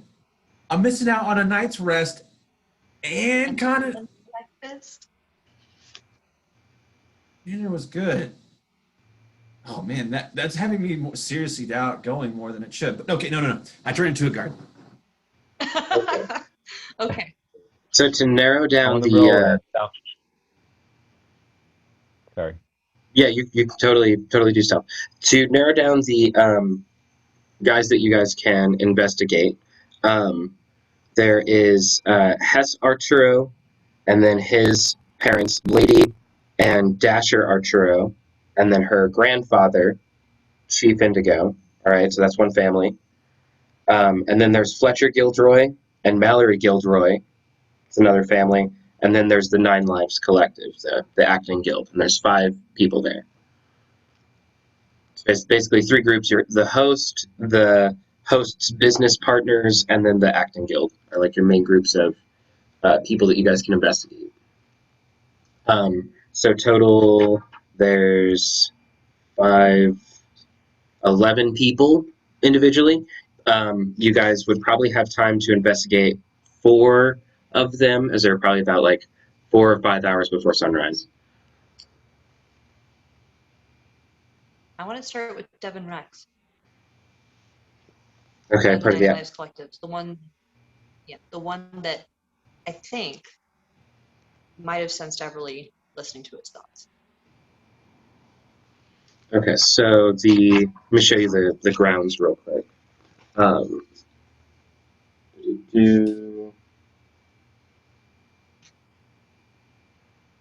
Okay, so there's the estates and lodging. Okay, so here's the island. The theater where the acting guild is sleeping is over here on this side of the island. That's where you guys kind of showed up, and then you were teleported to the main hall, which I believe is down here. The sleeping quarters are here. These are kind of where all the houses are in this kind of main area. If you guys want to ask about anything specific, let me know. I think you can see the numbers on there, hopefully. And we have a beach episode next game day. We're at the beach. We don't No, have but everybody. serious. I'm sorry. What'd you say? We don't have everybody here. We're missing Eru and Rena and Hex and Ami, and you can't have a beach episode without And the Ami. filler episode is never the beach episode. And we're at the beach. Okay, anyway. Are these past like well lit? Is it I know it's dark out, but is there a lot of tiki torches? Grass skirts? I want to say yes, but let me just read real quick. Gilderoy's Island is a large private paradise owned outright by powerful noble. Oh fuck! Private paradise owned outright by powerful noble Mongol Malroy Gilroy. This island serves as the backdrop for one of his favorite homes and is also the setting for his 100th birthday party.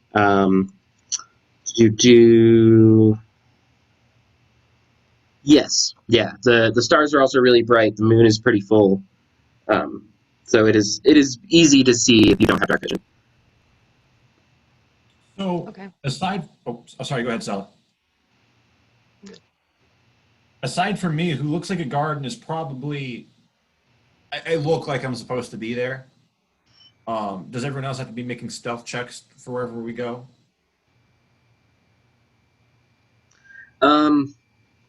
Where are you guys trying to go specifically?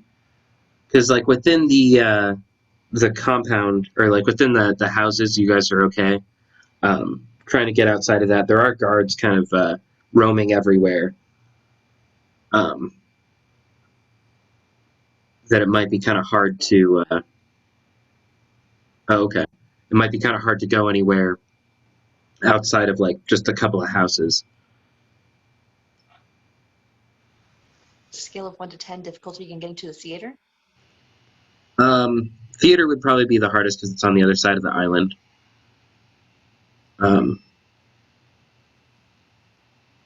Basically, any of the estate and guest lodgings would be pretty easy.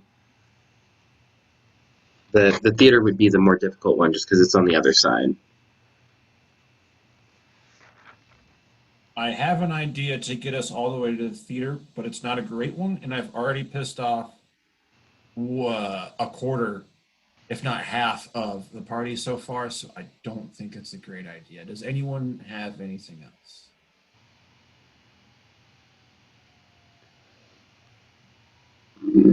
Excuse me. I feel like it would be a waste to use the beam. No. Yeah, if we a thing that can take us to another plane. Nah. We were told specifically to like stay in our sleeping quarters, basically. Right. Considering how difficult it is to get around, it might just benefit us to go to sleep and wake up in the morning, see what's going on.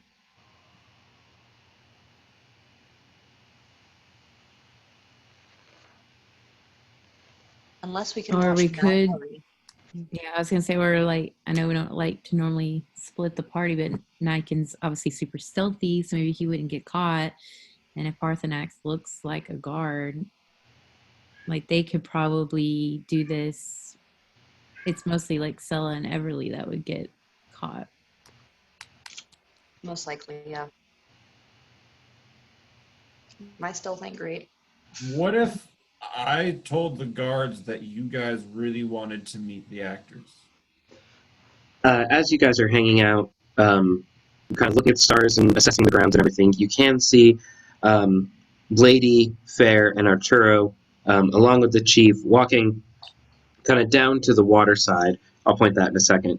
They walk the grounds just for a minute, and they walk down to the water's edge and start to pray next to each other as part of a ritual to seal their marriage in front of the eyes of the people.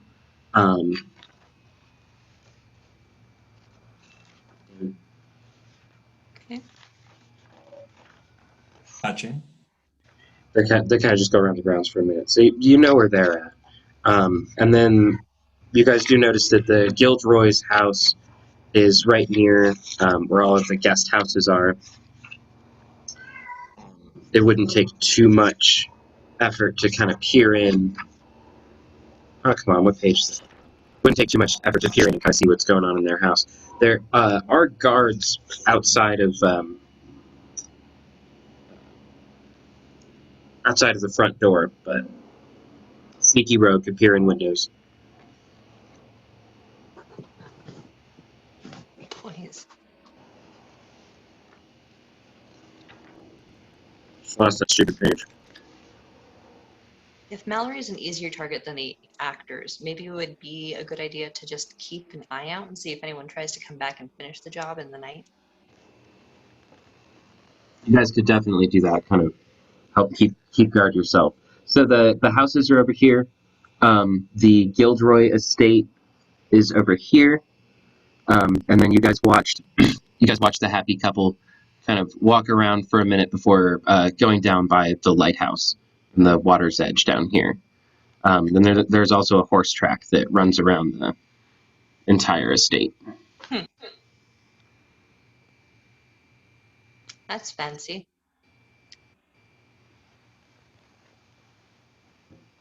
So what do we want to do, guys? Nikon, you did a stealth check kind of initially, didn't you? I got 25. Yeah, I got 25. Oh. You feel as though you are being watched. It's kind of like as you're... Are we in the room or outside the room? You guys are outside, I assumed. Kind of just standing amongst the houses, kind of just looking around. Nothing really too weird. You know, you guys are just enjoying the night air and stuff like that. But as you do kind of like drift into the shadows a little bit, maybe not away from your party, but you definitely like take a defensive stance. You feel like one of the guards definitely has an eye amongst all of you guys. Did you say guard? Yeah, so outside Is he really a guard? outside the Gilroy estate. We check. Okay. Okay.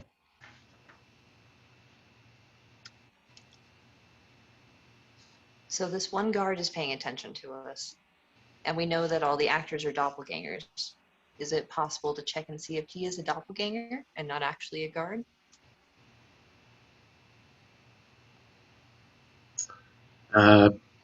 Sure. Do you want to go talk to him? Before I do that, Everly, would you mind reading his thoughts? Sure thing.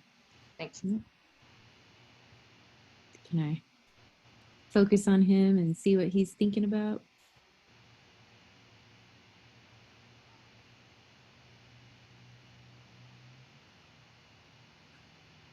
Okay, I understand now.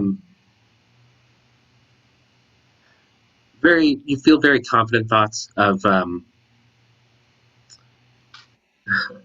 stand God. Strange things about.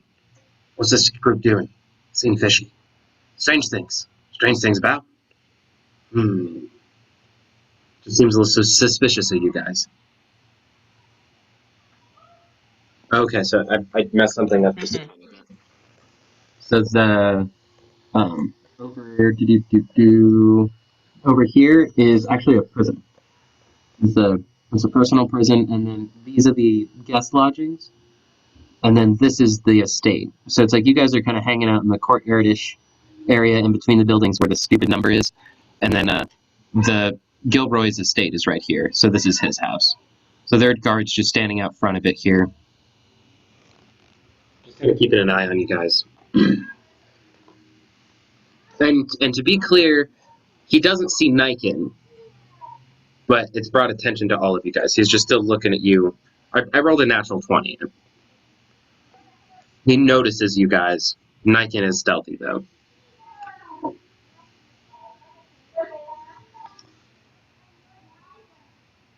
So what should we do? Yeah, so I kind of think since we've raised suspicion, we should probably maybe split up. Like I was thinking, like, I don't know, maybe Sella and I need to get the distraction away from Niken and so he can do some investigation. What's stopping us from just walking over to the theater? I'm a The guard. guards, well, the Yeah. guards would potentially make you guys go back to your houses. Because that's what I was saying, like earlier, like we were specifically told to stay in our area, right? Mm-hmm. Like we're not allowed to just roam. Yeah. Yeah, they don't really want people looking around the grounds and going out of their houses because somebody just tried to kill the Lord. Yeah. And we're all suspects. Mhm.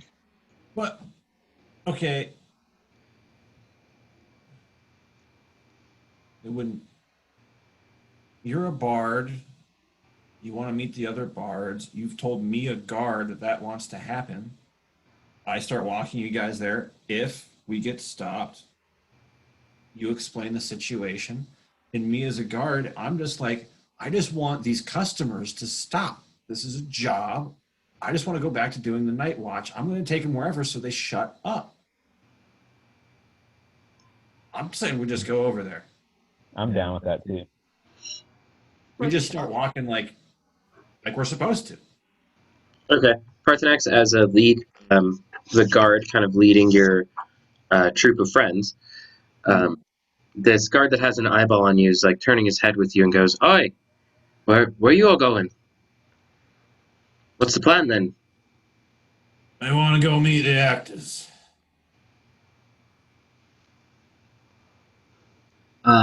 Make a deception roll.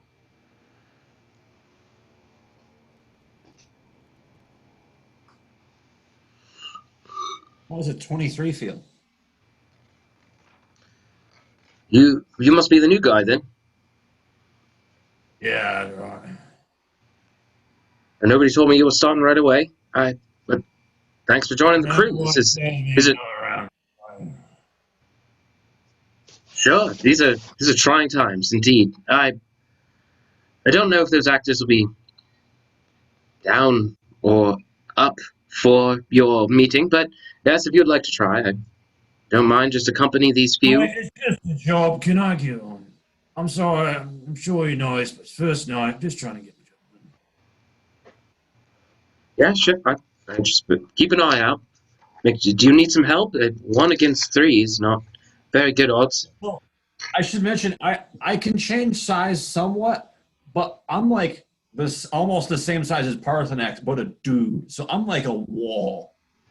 No, I think I got it. Yeah, seems The size of my head, not bigger. seems so. Yes, indeed. I guess if you know you're going, yes, indeed. Be on your way. Okay, so you guys make your way across to. Um, you guys make your way across the grounds to a steep hill with a zigzag stairway going up.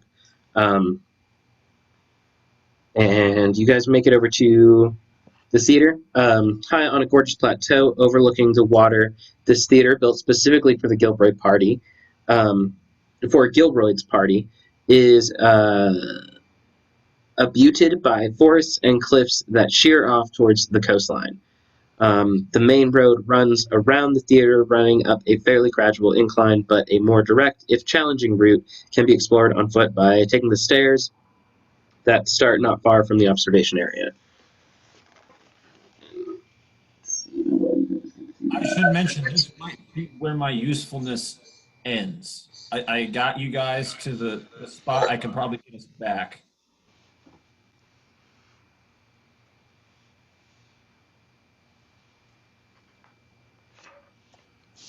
You're really good at lying. True. That could be useful.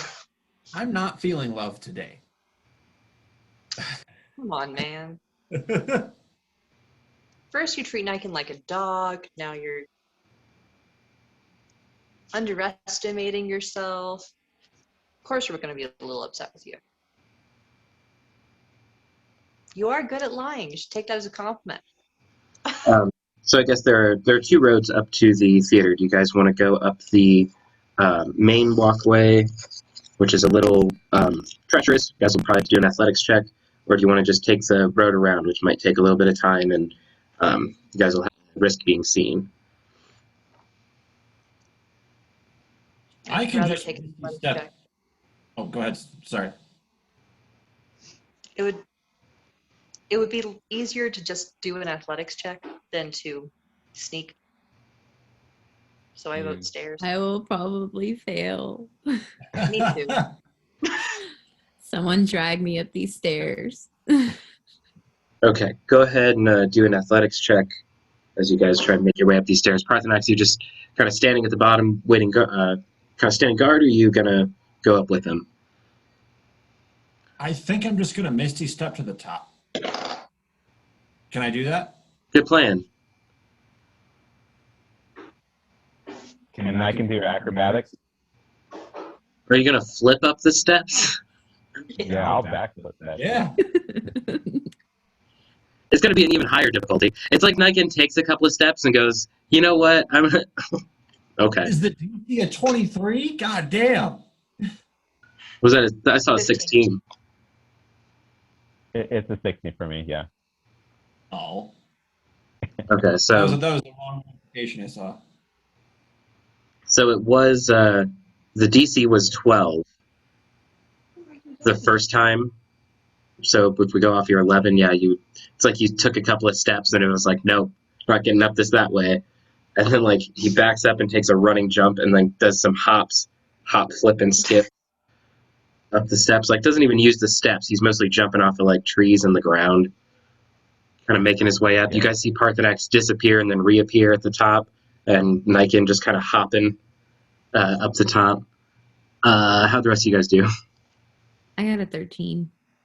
It's like the best athletics check I've ever rolled, so I feel like I go up these steps gracefully, but that's just my opinion. You go up gracefully, but still very carefully. You're still like watching each step and kind of trying to be quiet as you do it. Likewise, I suppose. What did you get, Stella? 15? Okay. What are you screaming at, huh? So you guys get to the top. You can see that there are some lights on in the theater and a little bit of noise coming from it. The actors are running lines for their upcoming play. See if they see you.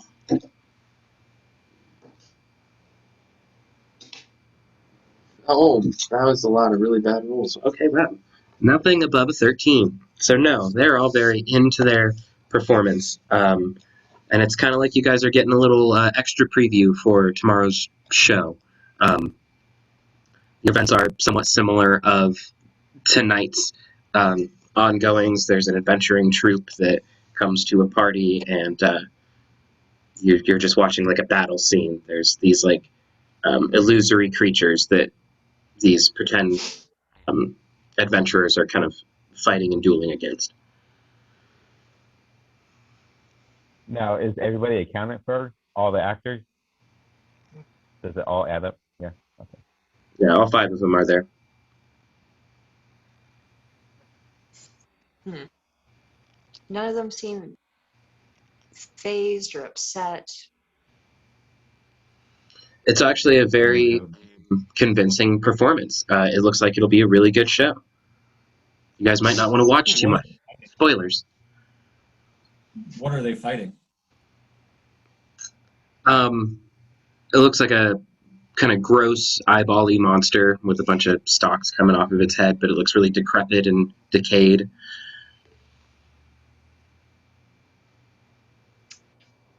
You'd know it's a zombie beholder. Okay. The zombie beholder. Interesting.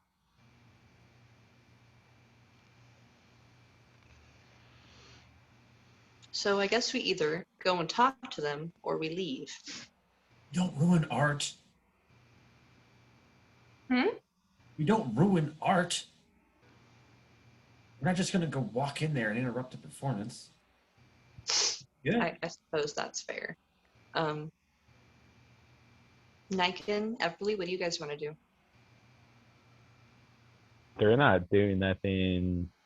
Like, I was trying to see if we caught them doing something, but they're not. So, Now, can you go see around and are they like eating small children or I don't know, like because honestly, if they're the most suspicious, but as a young dragonborn, all the puppet shows I like to watch, usually the person you suspect isn't who is there when they pull the mask off.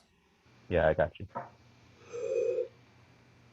All of them are accounted for. You notice after a couple of moments, maybe there's only 4 on stage, and then one more appears, and you're like, oh, there's the 5th one. There's definitely 5 actors in there.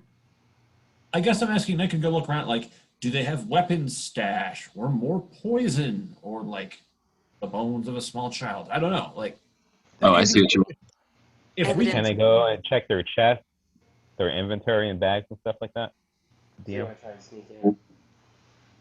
You guys would notice that it is just one big room. That walking, it's kind of like if you walked into a gymnasium. There's no real like back door kind of thing that you could come in without everybody noticing that a door opened. So should I go and buy myself, guys? I think you going in there, regardless if you're stealthy or not, is going to interrupt them. Even if they don't see you, they're going to be interrupted and therefore suspicious, making the whole thing a lot harder. Is that the correct vibe? What you're trying to lay down here, DM? It is, unfortunately. You guys do notice, kind of as you're debating, watching what's going on inside the theater, that you can hear a happening somewhat consistently, followed by like a couple of footsteps and maybe some grunting noises. It appears as though somebody's practicing archery somewhat nearby. Can That I use could be my fluffy. perception to see where it's coming from? Yes. Yeah. Yeah, totally. Go ahead and do a perception check.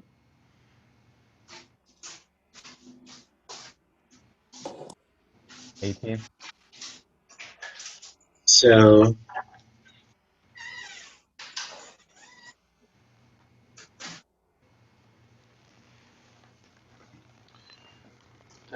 you guys are over here by the theater. You guys just fund back this way. You guys are kind of hanging out over here. It sounds like kind of on the other side of the ridge, kind of near this like pool area, basically. Sounds like someone's practicing archery down by the water here. It's hard to hear when you talk into the book. I realize that. I'm Yeah. sorry. I kind of got what he was saying, though. Do you guys want to go all the way over there, or just... I don't know what you guys want to do. That's something you should check out because you can stay stealthy. The archer dude? Yeah, we can make our way there, but as far as like getting really close enough to maybe actually see them, maybe you should handle that. We could definitely, as a party, move that direction. Leave the Can I, festival alone. can I go check I it want out, to make DM? an educated guess and say that it's Sorry. probably Fletcher, Mallory's son. But who he is has a obsessed weapon. with And there's not supposed to be any here. Exactly. That's There's not suspicious. supposed to be any weapons. Yeah. Yeah. Sorry. I think we should check it out.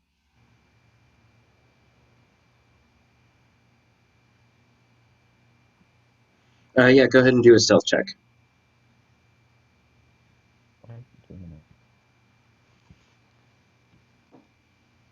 I'm gonna roll advantage. Oh, that's bad. I'm gonna go with my 17. Yeah, you're able to make your way over, and you notice that with the way that his target and the arrow and everything is positioned, that he is just beyond the estate. So it seems like he's maybe just beyond the magical boundary that doesn't allow weapons. There are also 4 guards just standing around, keeping a watch, letting him kind of do his thing. You notice that he's very good. He doesn't miss very often. He's a very well practiced archer. Well, this was a waste of time, team. This sucks.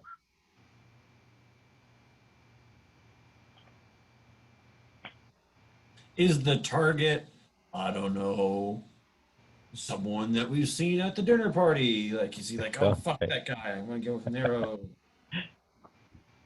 Ironically, there's a copper dragonborn kind of silhouetted in hay. That's not the murder mystery I'm here to solve. I guess everybody hates that guy. That's funny. Itch? It's like Mitch Nickelberg. Brown. Mitchell!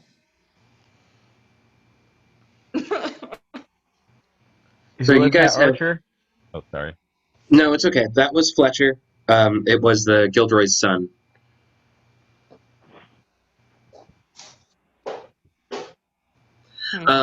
So you guys have kind of accounted for all of the main players. There are a couple other guests somewhere within the cabins, but they're going to be in the quarters with everybody else if you wanted to, like, put an ear to their door kind of thing. But all of the main suspects have more or less been accounted for. You assume Mallory is, or Malroy, I'm not sure. No, Mallory. He's asleep in his cabin somewhere. So yeah, can we just like on our way home back to the quarters? Maybe some people are like listening at doors. Yeah. We should check on Yeah. as many people as we can and try to Mhm. find anything. We already committed to the night snoop. Hmm.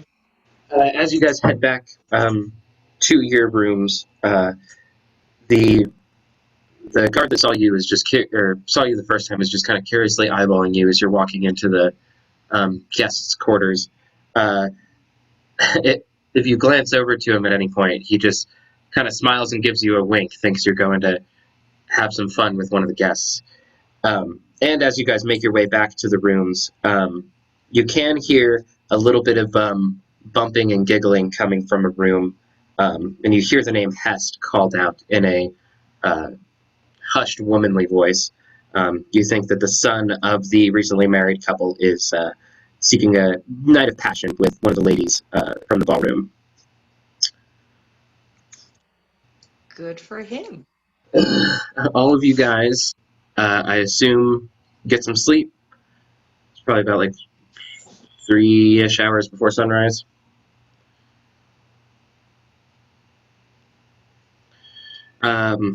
You all, except Parthenax, awake to the sound of songbirds chirping in the trees on the side of the estate, and the jangling of armor as Gilroy's guards stand over each of you, weapons at the ready, blades inches from your throats. Master Gilroy seeks the pleasure of your company. You should come quietly. Wouldn't want there to be any more murders on the ground. And there's one guard that goes, I think mine's dead. I'm not sure. Kind of bops Parthenax on the head There's with like the a pommel. guard pointing at my sleeping craw, just like And there's a guard with there's a a bunch sword. of Just pointing at my face. so he just takes Do the I wake up pommel. at all? He takes the pommel and like bops you on the head a couple of times. I don't know, do you pretend to still be asleep, or are you like, or are you waking up? What does that actually wake me up? Is the question? Because if I haven't had my 8, I'm a very heavy sleeper. I don't know. See how hard he hits you. Not very hard. It's a Before he light goes tap. to do that, I would like to roll. Yeah, I go kind ahead. of want to. I want to roll a persuasion. Okay. I roll a 19. Now, gentlemen, there's no reason for violence. We'll come quietly. What's this all about?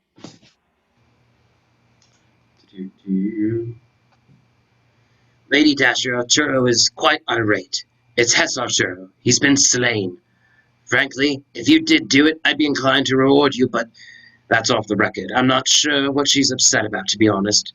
He was a brute, but you've been implicated in the crime, so kindly come with me, and we'll clear all this up. Hess. That's the kid, right?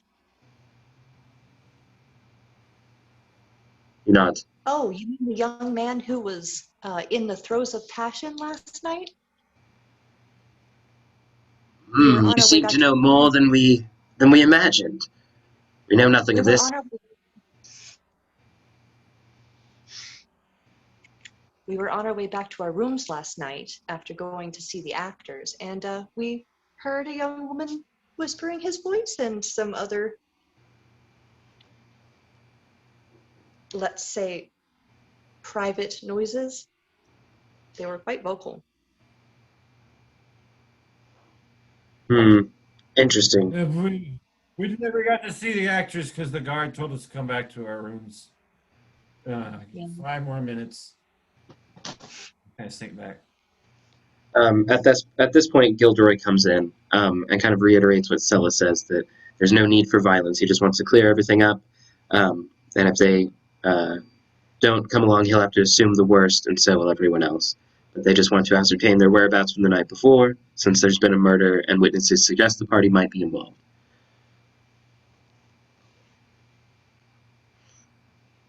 What witnesses? Well, let's get to wherever we're going, and then we'll ask questions, I suppose.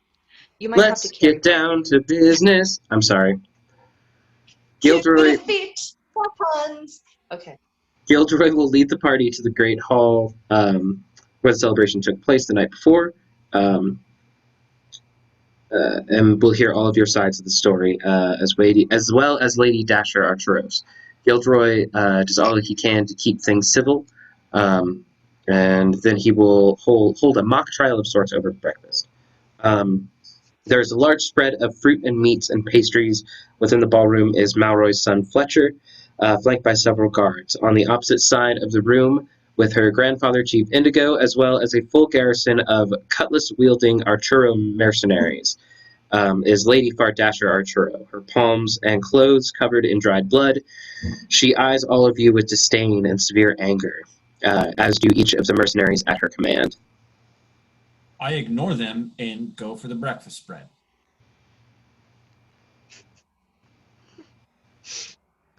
Last night, says Lady Dasher Arturo, I returned to our quarters and discovered both my husband and a strange woman covered in blood, their bodies mutilated beyond recognition. Okay, I guess it was her husband, not her. Oh, all right, whatever. And these two standing over their corpses. Say what? The dwarf is dead? Yeah, I might have screwed that up a tiny bit.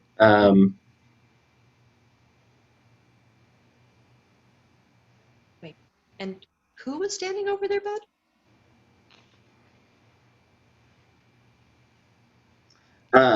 I'm sorry.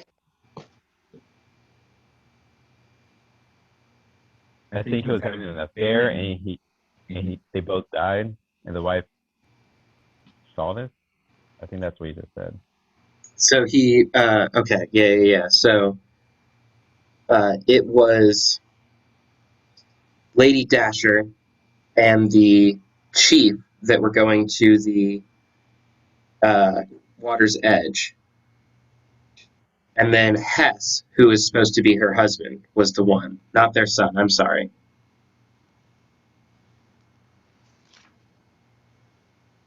Yeah, they don't have a yeah, so it was her husband. And she's accusing Sella and Everly, saying that you two were standing over the body. And these two, standing over their corpses, they ran, diving out the window and into the night. I tried to save my husband, but it was too late. His friend was dead too. I don't blame her. He was a rotten man, but he was taken from me, and we'll get to the bottom of why. So, why did you kill my husband? I think a better question is, why did you kill your husband? Even better question is, why are these croissants a day old? This is a luxury estate. But more importantly, how dare you accuse my party members of such treachery? I can assure you we were there in a room all night. I am underslept because they kept me asleep or awake for so long, I was not able to go to sleep. I'm sitting here, tired, underrested, with a terrible day-old breakfast, and you're accusing my friends of murder. This will not stand, ma'am. Go ahead and make a deception check. And I will give you advantage for the solid rant that came with that. There are witnesses that saw us outside of our room last night, just not with you. I got a 24. Okay. Well, they believe you, even though you lied very severely. They still want to hear defenses from the rest of you, starting with Niken. Where were you last night? Who was he? Sorry. Go ahead. I was sleeping. I didn't leave the room at all. Go ahead and make a persuasion check. A what? Deception? Persuasion. Oh, persuasion. Pretty bad. I got a 6. Hmm. I think perhaps it's best that we watch you perhaps a little bit more closely. And what about you two? The girls, the accused. What do you have to say? Where did you get the weapons? What weapons? We have no weapons. Go ahead and make persuasion checks.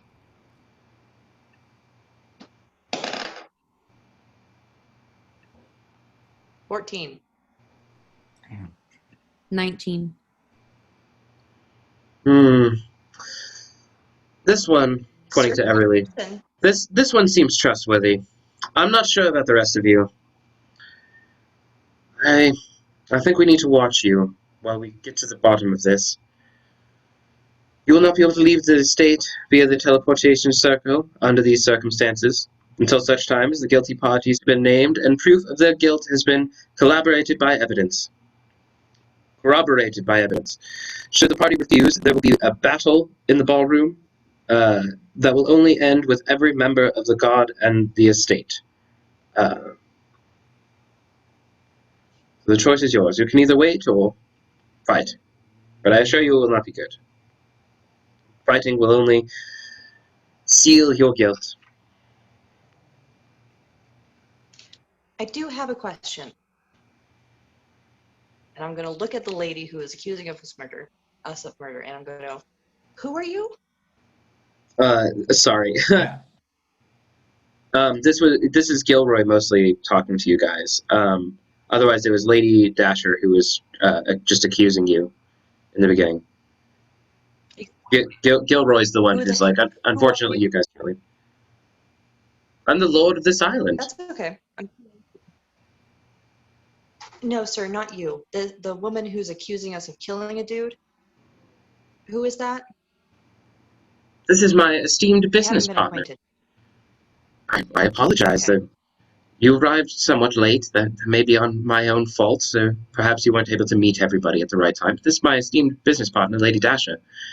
Unfortunately, if she claims Okay. that the murder takes place, I must believe her. Okay, so we're being accused of killing her husband, right? Who Indeed. we've also never met. Why didn't she scream when she first saw us over the body, if that is the story she's sticking to? And why on earth would we kill people we've never met? Complete strangers. After Did you an say attempt was made on we're gonna your get very paid life for it? last night. That seems like a suicidal thing to do. Wouldn't you agree? The motivations I am And if you unaware of. Parthenax, go ahead. So, And sorry. if you think we're getting paid for it, Hmm? whatever we could get paid for these pissant losers, and I point to him and his business partners, we wouldn't get our interest. We came here under the impression of a nice stay and a nice meal, and I take my plate and I turn it up and just pour the contents on the floor before dropping on the floor, and this has been neither.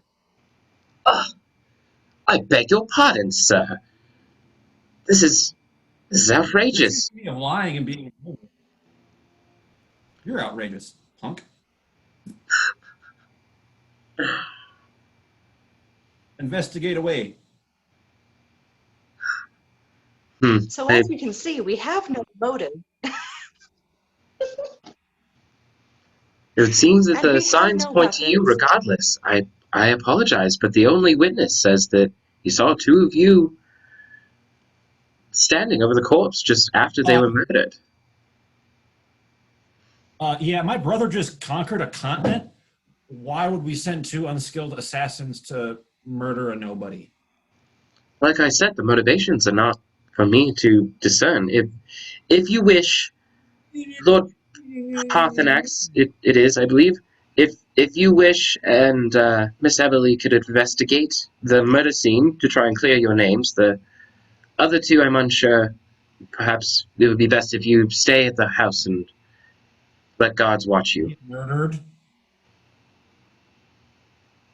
You have a murderer problem here. Does this happen often? No, this is the first 100th birthday party I've ever had. It's the first time that murders have happened on my grounds, and I will be damned if I let a murderer get off this island. I'm doing the best I can. I say Draconic, someone stop me before I start this shit. What? Before I slap this guy shit. I turn around and I slap Parthenax as hard as I can. With intent to do damage.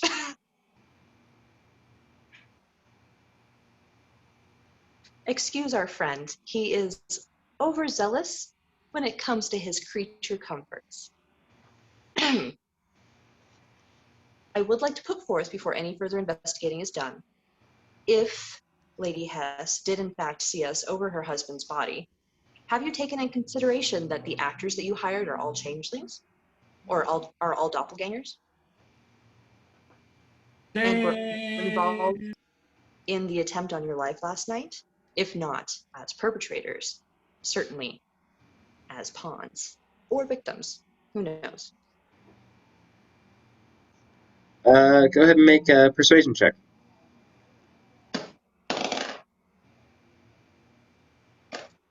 It's another 19. This is very troubling things that you speak of. We will investigate this matter further, I assure you. But in the meantime, I can allow a few of you to see the murder scene if you'd like to try and clear your names. Otherwise, Rather have us go to a murder scene we actually created. are you implying that you did indeed create this murder scene? Should I not let Miss No, Evans go? I'm implying that it is unwise to let someone who is being accused of a murder go back to a place in which they could supplant evidence. You're absolutely correct. We shall have you held under the prison while we sort this matter out. Guards, please Good. escort them over to the prison. You Hey, you pointed it out. He's being. can I go look at this murder scene, because I am not staying accused of anything. I'm just being inconvenienced here. So if anything, me investigating here helps me get the fuck out of here. Nikon too, please. Unfortunately, I don't think that I can allow all of you to appear at the scene. You have brought up a very good point that it is almost worse to let the accused go back to the scene. And honestly, I apologize, but I just don't trust you, pointing to the kind of shadowy one. So Yes. So 3 of you are taken to the private prison of the Gilderoy State with about 9 guards, all on high alert. And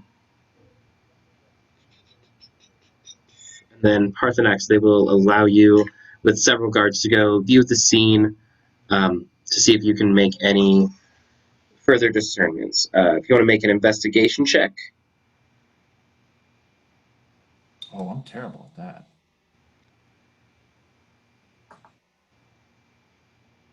But not today. Dirty Unicorn rides again. So you are very quickly able to discern that the bodies were dragged towards the. The room is a bit of a horror show with blood everywhere, particularly in the bed, where formerly white sheets are now stained crimson. You can tell that the bodies were dragged towards the closet in the room. The face has been mutilated with particularly dull knives, though Arturo's rotund body shape is enough to give him away. Go ahead and make one more investigation check. 6. Okay. Go ahead and make one more investigation check. 10. You find a dagger that is incredibly dull. It seems like it's a prop dagger from a disguise kit, although it is pristine, as though it's been like recently polished. I will point that out towards everyone in the room. Prop Dagger, Disguise Kit. You guys hired a bunch of actors. I think there's a The guard takes that and kind of tucks it away. But the guards are convinced that this does help clear your name, at least for now. I need to honestly prepare the rest of this as I'm reading through. Well, now I'm in a prison cell, and I'm pissed. Like at breakfast, I was angry, but kind of fake angry, and then I got really angry, and now I'm really angry. You know when like dogs get that little mohawk thing going on? That's going on the back of my neck, but they are red scales. You can definitely see that I am part red dragonborn right now. Yeah, no, I have to prepare some stuff because this is a key point. And it's like when they wrote this adventure, they didn't plan out not succeeding on that kind of investigation. So we'll just have to work this another way. But this is a good place to kind of pause. If you guys want to pick back up on Thursday and probably put like 2 hours into it. Block Dickens. I didn't want to put you guys in prison, but that's kind of just the easiest way to put this right now. Okay. Do you guys have any questions for right now? Or? I do. Do we end up in prison pretty much no matter what route we go to? Some of you do. Or is that entirely? Some of us do? Okay. Yeah. I feel like I forced that a little bit because I thought it was the end game, so I'm sorry, guys. No, it's okay. The manual definitely has you guys going to the prison at some point, intentionally. At least some of you, those that they trust enough, you pass on the persuasion checks, they'll let you investigate the murder. But you did make the point that if Everly was accused of murder, letting her go back to the scene is not a good idea. If she had found any evidence, then it could have been considered inadmissible, I suppose. So it wasn't a good idea. The last thing she needs to be accused of is planting more stuff. Parthenax seemed to find some pretty good evidence in your guys' favor as to clearing your name, so that is a step in the right direction. At least there was that one. But yeah, if you guys have any questions, yeah. Since we are in prison, can I use minor illusion to make it like not a prison cell, but it actually looks like outside and the beach in it, and I'll turn like the benches in there to like some beach chairs. So from the outside to the guards, it looks like we're just chilling and unperturbed. You actually cause quite a bit of commotion as the guards are kind of running from the inside, looking in your cell, and then outside to the outside walls of the prison, and then kind of back around. And I don't know. No, it looks fine out there. This is nothing. They're grabbing more like, Dan, you got to come check this out. And they come in and look, and then they go right outside. Oh, man, we got to go grab Steve. And it's just like this ever-growing pile of guardsmen that pull in, and then they'll run outside and then run back in really quickly. Yep, this was the coolest thing that happened at work today. Eating an illusory banana. That's where I'd like to end my scene. Right on. With that, we'll meet up a little later in this week to put a couple hours in finishing this up. Hope you guys are having fun with it. Kind of a rocky start, having to read just a little bit ahead of you guys, but getting used to this book and kind of how it works. But yeah, if you guys have any questions for the next couple of days, let me know. I'll see you guys basically usual time on Thursday. All right. See you all then. Okay. Bye. Bye, guys.